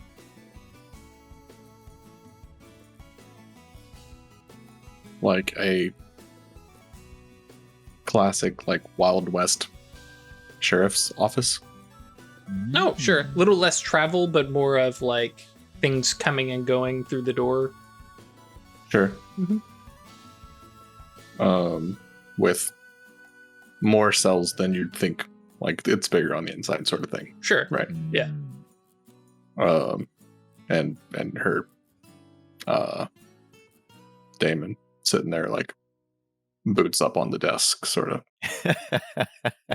Waiting. waiting. Yeah.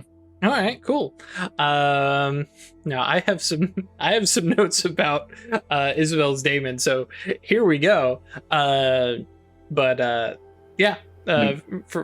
now, yes, a near mirror duplicate of Isabel boots up, and far more.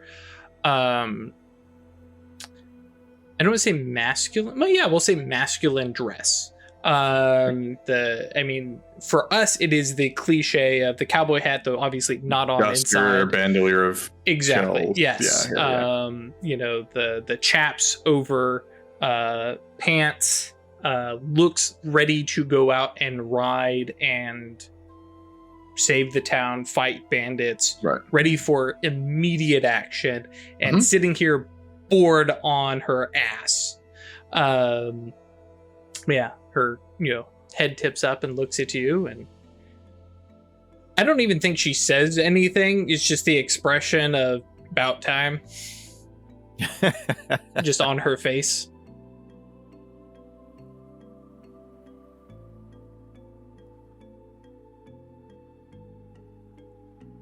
And Isabel's just kind of looking around and taking it all in. And I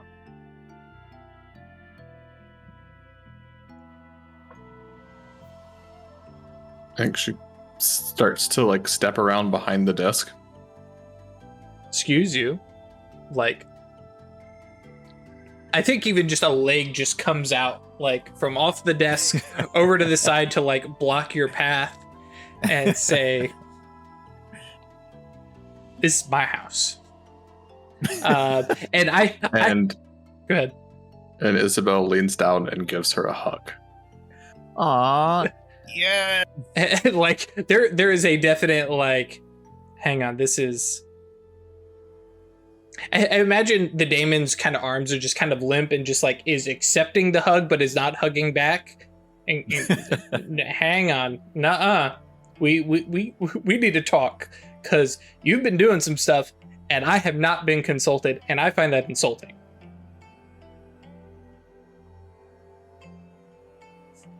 And she's like still holding on to a nice big tight hug. It's like, we can talk, that's fine, but you deserve to be thanked for all you've done for me.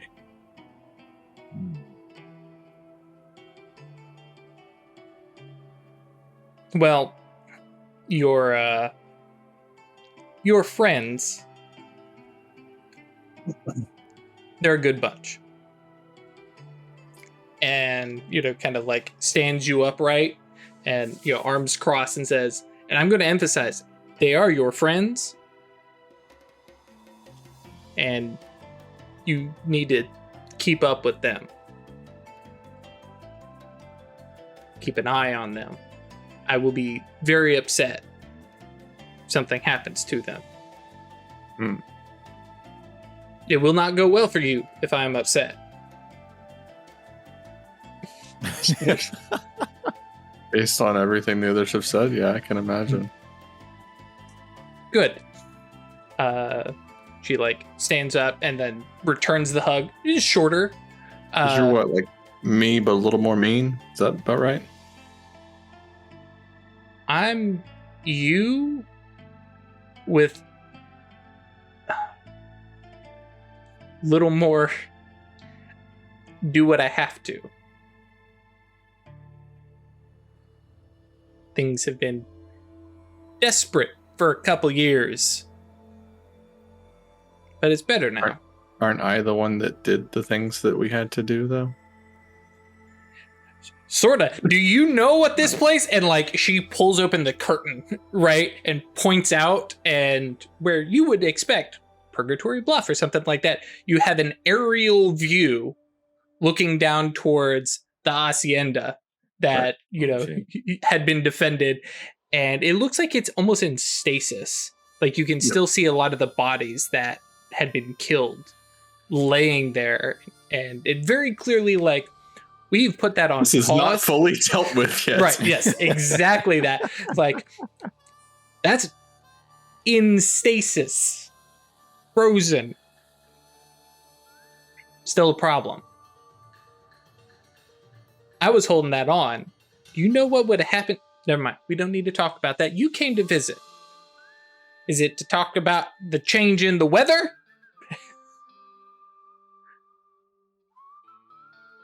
You like what I've done with the place? I mean, yes. But I would have appreciated being consulted.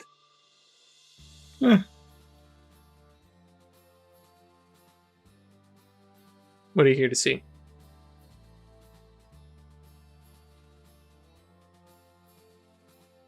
You, for the most part, actually. Well, I can appreciate that. But I also don't... Kind of looks a little awkward and says I don't also quite feel right just talking. Feel like we need to do something. And like, kind of trails off a little bit and just starts walking back into the jail, right? And walking by things that are in the cells, like you see, like everybody, there are memories and aspects and things that Isabel needs to deal with, either necessarily in a positive way, like Jules is in there, just, and he's super pretty boyed up, right? Mm-hmm. Yeah. And just like, as you walk by, just like blows a little kiss. And just, there's bits of arcana, some of the stuff that perhaps haven't been touched, that she has interest in. Right. And, things that are held in abeyance, effectively, just like, yep, these are all things. And like, as your daemon walks through, is like, yep, we want to deal with any of these, just because like they're on the list. And there's a couple things in there that, she may not even have consciously thought about. Like there's a spot where it's like, that's Isabel wearing like one of Madame Robert's dresses and like clearly walking around and owning and running the tavern. She's like, this thing? Like, what is this doing here? I don't know. Did you put it there? I didn't put it here. Well, that doesn't seem like something I would think about. It's in here. And admittedly, it probably has a whole bunch of like dust on it, and yeah. It's like the bars are like sort of rusted shut. Mm-hmm. Yeah, it's just very like, okay, yeah, maybe we need to get rid of this. Maybe we'll set this one loose.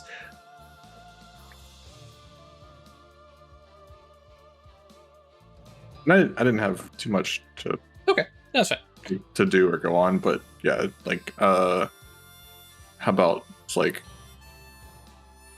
processing some memories of like the cattle drive leading up to her awakening. Mm-hmm. Ooh, cool. And like essentially riding side by side with her daemon and just like getting a grip on some things. And Yeah, because it was a traumatic experience that effectively Isabel went through and basically said, I don't have time to unpack this. right. Yeah. I like that. And just, Yeah, because I know I talked about it with y'all. I don't think I've talked about it on stream at all, but No, essentially, actually, leading up to Isabel's awakening was she had fallen in with some cattle drivers and some vaqueros and picked up the trade alarmingly quick, learned how to shoot in, a day, and just started essentially going feral as she was starting to awaken to the primal wilds. And what did I say? I think I said she got a fever or something like that, and essentially was left. yep. It's like, we can't handle her. We'll leave her here with a horse. We've got to keep moving the cattle on. Right. Exactly. And crawled through the the rather rough and not hostile terrain, but just rough terrain of like northern Mexico, trying to find water while she was going through her awakening. Yeah. Yeah. Good Thyrsis vibes there. Yep. I like that. Yeah, walking through, enjoying the one step removed ability to look back on this with like, it's not exactly a fond memory, but it's an important one. I like that. Like the idea of her and her daemon like watching a third version of her, Right? Like going through the crawl and like sort of walking beside her, like, come on, can't stop now. Yeah, we have to do this. Yeah, I like that. So we jump back over to Very cool. Legba, who, with a minor time skip forward, walking through this Temenic realm, and I think I almost said face to face, but I imagine here Quetzalcoatl is towering above Legba. Legba is Loa, but you are not Legba. Actually, I think that's where we pick up. It's Quetzalcoatl looking down, recognizing who you look like, but also pointing out you are not him. Excellent. So he can recognize that I seem like. Right. Great. That's important for Shadow Name or for Shadow Self. Yeah. Well, and I imagine these are gods, right? And similar to going back and meeting up with the Greeks somewhere, and especially if you talk about this region, Quetzalcoatl wasn't super active when Papa Legba came into existence, but neither were the Greek That's gods. Right. Yes, exactly. So Legba nods and bows and says, I am not. I once worshipped him, and now I carry his blessing and act in his stead. You may call me Legba, but I am not Papa Legba. There's, big fluttering of wings, some not necessarily intimidating thunder. There's a lot of emotion to the thunder here, right? Yes. But it nods and says, very well, Legba.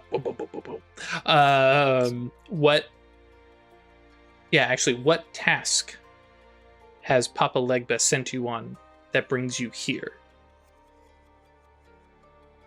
He pauses a little bit and then starts to lean into Legba's more discursive elocution and says, well, Legba gave me a task to make sure that which should not be forgotten does not fade into oblivion, and to help those who are at the crossroads and don't know how to traverse it the right way. I know where Legba is coming from. Quetzalcoatl takes this as an insult.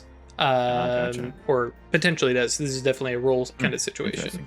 Yeah, there's more I'm going to say as well. That's an interlude. So something's going to say it probably strike him a little differently. There is a man who claims to commit acts in your name. And it further renders the realm I just passed from into ruin. You dwell here in this protected realm, while those outside linger under that which they didn't choose. Those who once worshipped you are now wedded to a belief system not of their choosing. And those who still know your name invoke it in acts that sully your reputation. You're here in a forgotten realm as it fades into oblivion. And I offer you a chance to recover what was taken from you. A chance to restore your rightful place in the minds and souls of the people you once lifted from the dirt, before all that is left of them is a single word in the annals of history. I'd like to make an expression roll. Yeah. Cool. Definitely have I think it's a 2 die bonus from Shadow Self. Yes, exactly. If you can recognize and I'm acting in accord with. So, presence, expression. I got +1 bonus from Shadow Self from boosting one of my attributes, and then a +2 die bonus from Quetzalcoatl recognizing Legba as an actual mythological deity. Cool. All right, and because I got mine 4, I'm going to spend a mana and make that an exceptional success. Perfect. That was the next question I was going to ask. Awesome. This, by the way, folks, is why you totally play Mastigos with high social. Not that I have a particular bias or anything.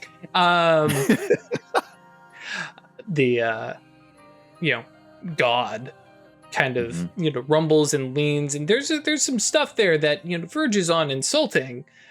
Yeah. But the focus on there is somebody who's gone awry with their beliefs, and the offer of bringing better or more worship catches its attention, kind of nods, right, and says, "Who then is you?" Actually, I think he exactly says, because he can make references to, "Who is using my name in vain?" Salazar. And I'll say that in high speech, Mm-hmm.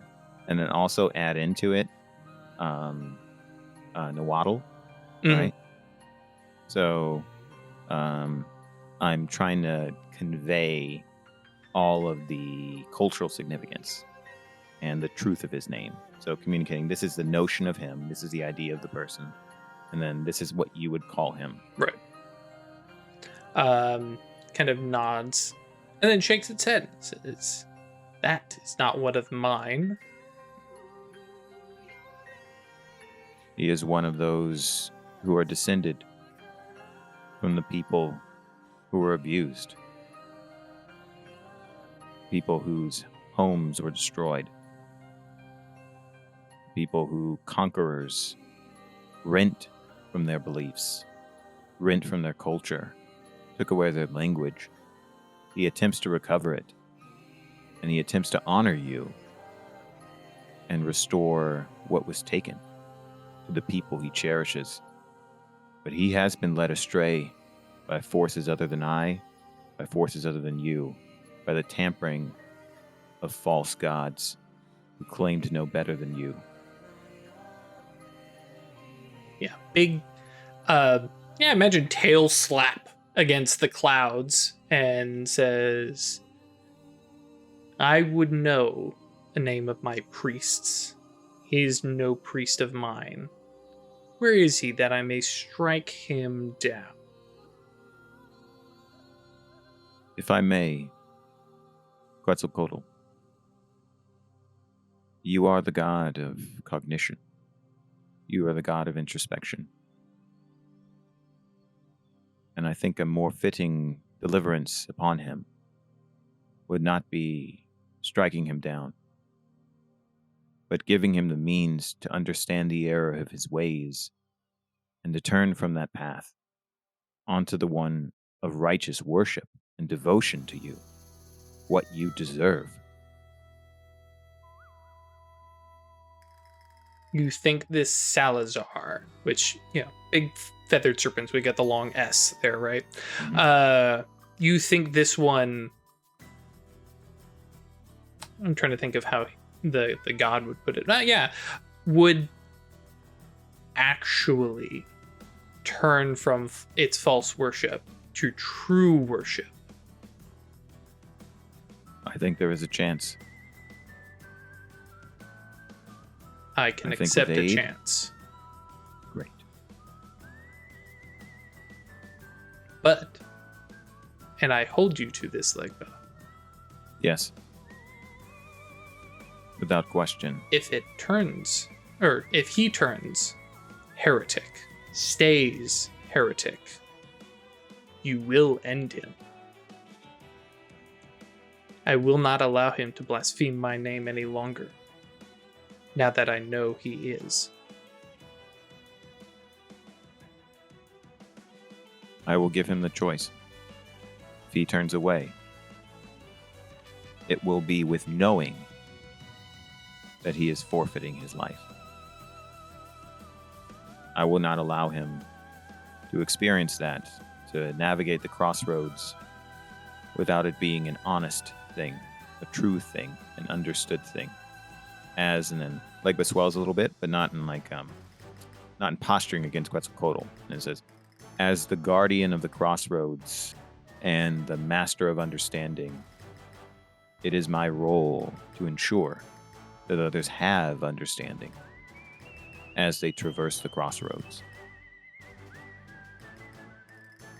The giant feathered serpent nods and says, yes. I do not care if it it.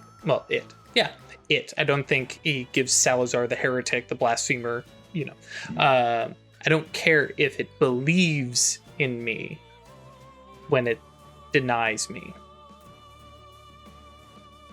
See, if he so denies the truth and chooses to maintain his path of iniquity,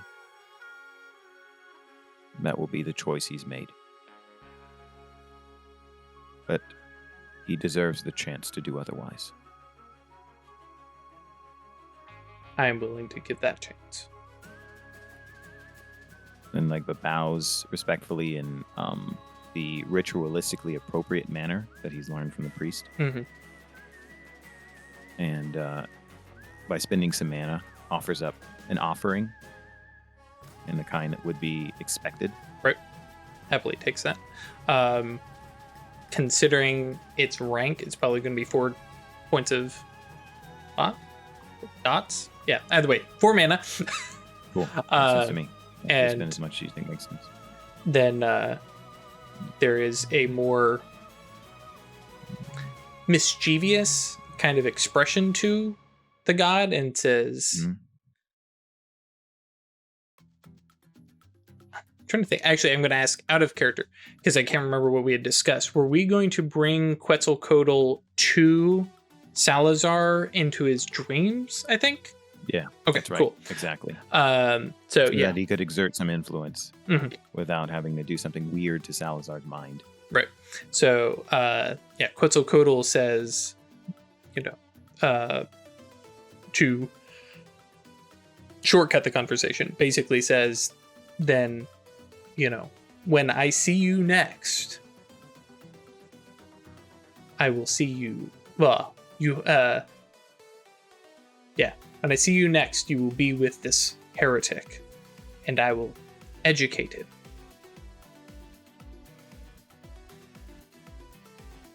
Good. So be it. And then you are dismissed from Quetzalcoatl's presence, which we can roll a Clash of Wills if you want, but it is a rather, not going to say forceful, like aggressive kind of thing, banishment kind Like of thing. A thunderclap and wind And it's a standard thing. I'm done with you. You leave. Yeah. And basically sends you back through the iris, which closes. It is very much we shook hands, we made this agreement, there's no further discussion. Sounds good. Awesome. Cool. Pausing there. Isabel continuing through on the journey, and watching the mystery play, that kind of third person view, cutting over to Gisela and Rilla, who are like going back and forth, and it's that very classic, I am teaching you something and so it helps me learn, and Rilla starts playing with some 3-dot level forces stuff and going, okay, I got this, I'm figuring this out, because I think with 3 dots, actually I guess I can just go look. So now starting to play especially with gravity, and starting to manipulate and move, and Jules is not exactly happy, but is a willing subject as gravitic manipulation, and it's like, okay, yep, look at me, I'm floating. Yep, this is terrific. Rilla, I swear if you hurt me. I think there may even be some comment of, I will set my girlfriend on you. Just because, he's floating a foot above the ground, but it's just like, we don't want to do this kind of experimentation with the horses. They're much too big. But you're the right size, Jules. And it's like, The horses can't consent. That's true. It's very, very true. But he is, this is also his thing. He enjoys helping people, mages, investigate their abilities. Out of character. He does not like the idea of being turned into the undead. But if Theo asks, he will acquiesce. Because for him, this is the big journey. This is his purpose, at least for now.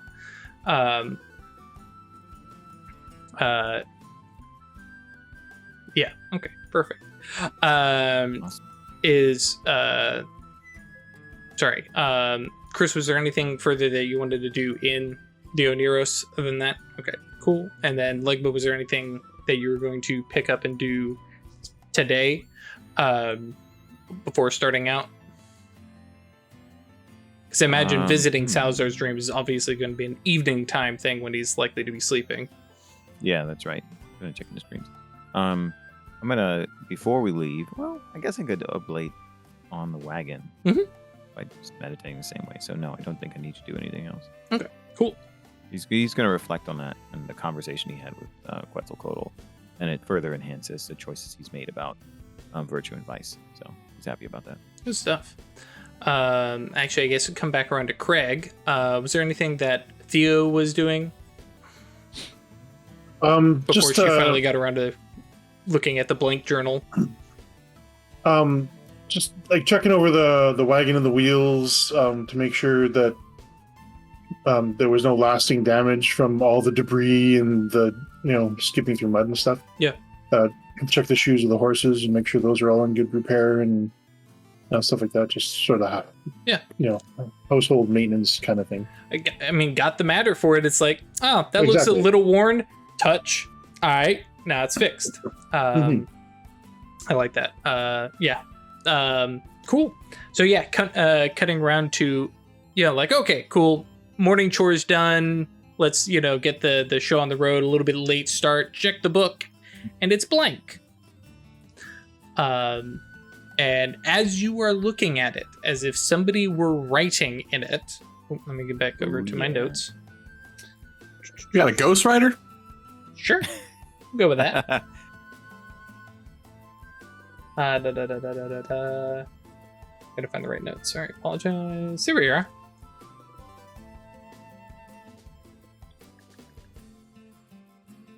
And can we all see this happening, or is it just Theo? Anybody who happens to be looking at the book at the time. But yes, in Greek, in high speech, right? As this is all been, She watches and schemes. She studies your thoughts, your designs, your reactions. She is a snake. She is a fox among sheep, which is the same message that you all had received before. And continues. Your journey is futile. You are a tool. You are being used as tools. Turn back. Do not continue. I want to have been all major sights on when it starts Right. fighting. Yeah. Which, as far as you can see, it's as simple as a matter spell. Just literally altering the page. Do we see the nimbus of this one, and does it match the ones we've noticed on the other spells? No. I guess that's true. You could study to see the signature nimbus. No, the signature nimbus is different. As opposed to the Obrimos one that we talked about, the baked earth and cracked material kind of stuff. This is a different nimbus that I guess I should figure out now that I think about it. Yes. Just verifying that this is a different person instead of one person fucking with us. Or is appearing to be a different person. Right. Well, in this particular case, because of a different signature nimbus. Can you have two nimbuses? Yeah. Yes and no. No, you cannot You can also use have. Nimbus tuning. Right. You cannot have a different nimbus, but you can actually imitate other nimbuses with merit and or spells. I think it's just a spell. Yeah, there's a prime thing for that, I think. Mhm. Yep. It's called Nimbus tuning. So, like, well, I mean, we're gonna keep going, of course. I mean, what's the best way to get a mage to do something? Tell them they can't do it. But if this was really a warning, they could have just put false instructions here. I think the don't carry on is just a test of our resolve.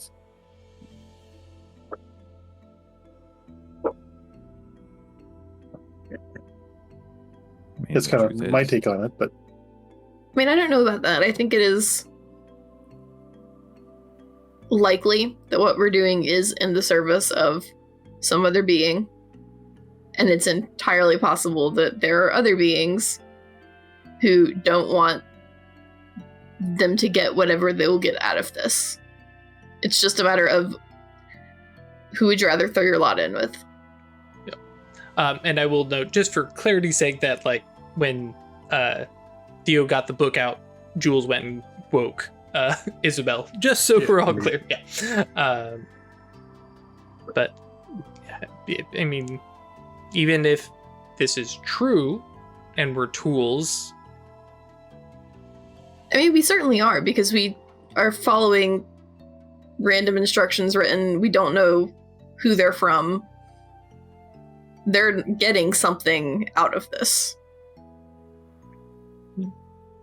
Jules points out a lot of the teachings of the Rilla would say it. A lot of the teachings are, kind of matching to the Silver Ladder and the Diamond Order, who,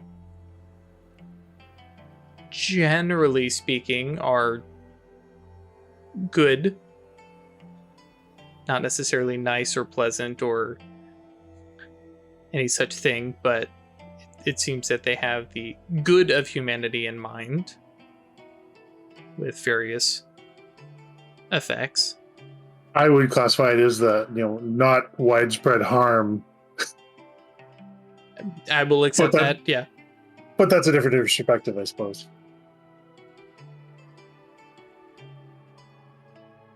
Well, I for one, I'm content to keep on exploring the journal, but I'm not going to do that on on my own. So, what do the rest of you think about it? Yes, because I want more information. And I think we are getting stuff out of this as well. It's not a one-sided transaction. Yeah. Rilla says even if we're being misled, we're seeing and experiencing things that we never would have seen or experienced if we stayed in Purgatory Bluff. Agreed. I think that a journey is always your own.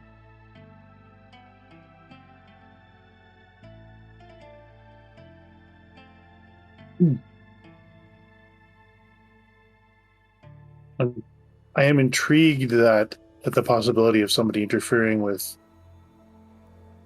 because this whole thing seems way beyond the kind of stuff that we could do.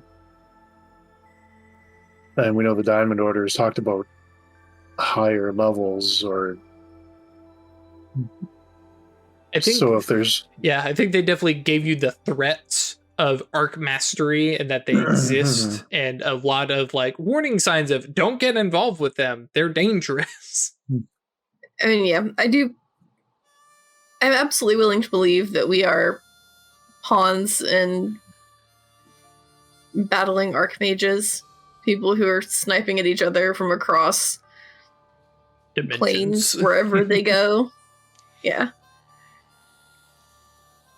One trying to use us to get something, another one does not want them to get whatever it is. I mean, the entire premise of this journey, at least in my impression, was that we planned to get more out of it than whoever was planning it for us was. If possible, absolutely. Yeah, I don't dispute that as a possibility, but we don't really have any way of measuring what the creator of this. Yeah, we don't know what they're getting, so it may not be a balanced transaction, and I don't know that we necessarily have the way to influence that balance. But so far, I'm content with what we have been learning and experiencing. Agreed. It is enough. You kind of We really learned and not had to do anything objectionable. Rilla kind of nods and says, "Then we're in accord, and we'll continue on the journey." We tried writing back. Nope. Should we try that? This one is communicating with us right now. Yeah, Rilla holds up a pen.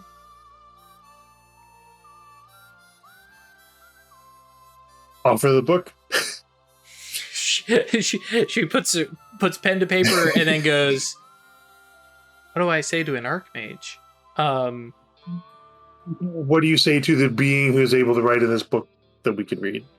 We don't know who they are or what they are. It could be a supernal for all we know. Yeah, and so in her best calligraphy, got to make a good impression, right? She writes, "Who are you?" And, question mark, and kind of sits there with a, actually very specifically, I realized that she probably actually, in order to match, looks over at Legba and goes, "How's your Greek?" It could be perfect in a moment. I was going to say, Right. How good you want it to be. Right. To put this in Greek high speech of "Who are you?" And then Actually, you know what? He says, let me think. I haven't done this for you all yet. But it might work for this purpose. And then he pauses and activates his third attainment and speaks to Rilla in Greek. third attainment being universal language within, I think it's advanced scale? No. Yeah. Mm-hmm. I didn't think it was that wide. But okay, yeah. I'm on board. Or maybe it was just the room. Yeah, but regardless, I can't remember if we spent the reach for it, but even then, once you start counting up we'll scale, go into it again. We'll get it. Yeah. I could pull it up. Yeah, it definitely fits right here. So, yeah, all of a sudden, it's not just reading high speech; it's Greek high speech, and she gets it. So yeah, writes it out neatly, and then sets the pen down beside and kind of turns the book so everybody can can see any kind of response. And then the original handwriting, well, actually, technically, it has always been the same looking handwriting, continues on with, take your wagon north. Yep. And we'll leave that for a minute because I got to find some floaty, floofy language to tell you all why you're going north, and what esoteric reasoning it is. But yes, but that will be for next week. Yeah. Everybody survived the boulders and nobody took any damage and nothing happened. So terrible. No, these are the best. Especially because it basically made you all come up with descriptor stuff. And I just got to sit back and watch the dice. But yes, thank you all for joining us. As always, if you enjoyed this, please come by Discord. It's okay to lurk. We have quite a few. You're A-okay. We'll say hi. You say, hey, I'm lurking. We go, cool. Have a good day. Bye. It is absolutely okay to hang out. It also is the easiest way to keep up with notifications and updates and announcements and stuff like that, including the upcoming non-mage stuff that we're going to work on. The first one, because as Adele pointed out today in the Patreon list, Star Trek's coming back. So yeah, more bold action. I think we mentioned it even last week. So we'll be doing that. Yeah. I have something I'm possibly going to be running. Chris has something that they're planning on running. Ralph has something, and we're going to let you guys vote on which one comes up first. We're all going to do our stuff, but yeah. What was that, Craig? Do we want to share the title of the adventure? Or I mean, if you want to, that's your game, man. You're in charge there. So the title of the adventure is Apotheosis. Ooh. Star Trek, Craig. Not more mage. Star Trek. Only Star Trek. Yeah. Yeah. That's a hell of a title. So yeah. We become their gods. Through blood. No, hey, first Prime directive, Ralph. I will punch a captain in the face. As long as we don't tell them about outside civilization. Energize. Give them information about technology they shouldn't have. Hey, come on now. I will punch a captain out. I will do it. So yes, that is apparently what it will be coming in the coming weeks. I don't know. Kind of depends on how when we wind up here. Yeah. It depends on how much notes our DM has. Very true. We're definitely lumping this one together. Yeah, that was totally forces and life. So we can get two marked out for the price of one. We already did life prior to the storm. Let me see here. Yeah, life. Life was the combat. Life was the third one. Shoot! Dang! Can I squeeze another? No. We'll figure it out. But yes, you already did mine with nightmares. We've done 5.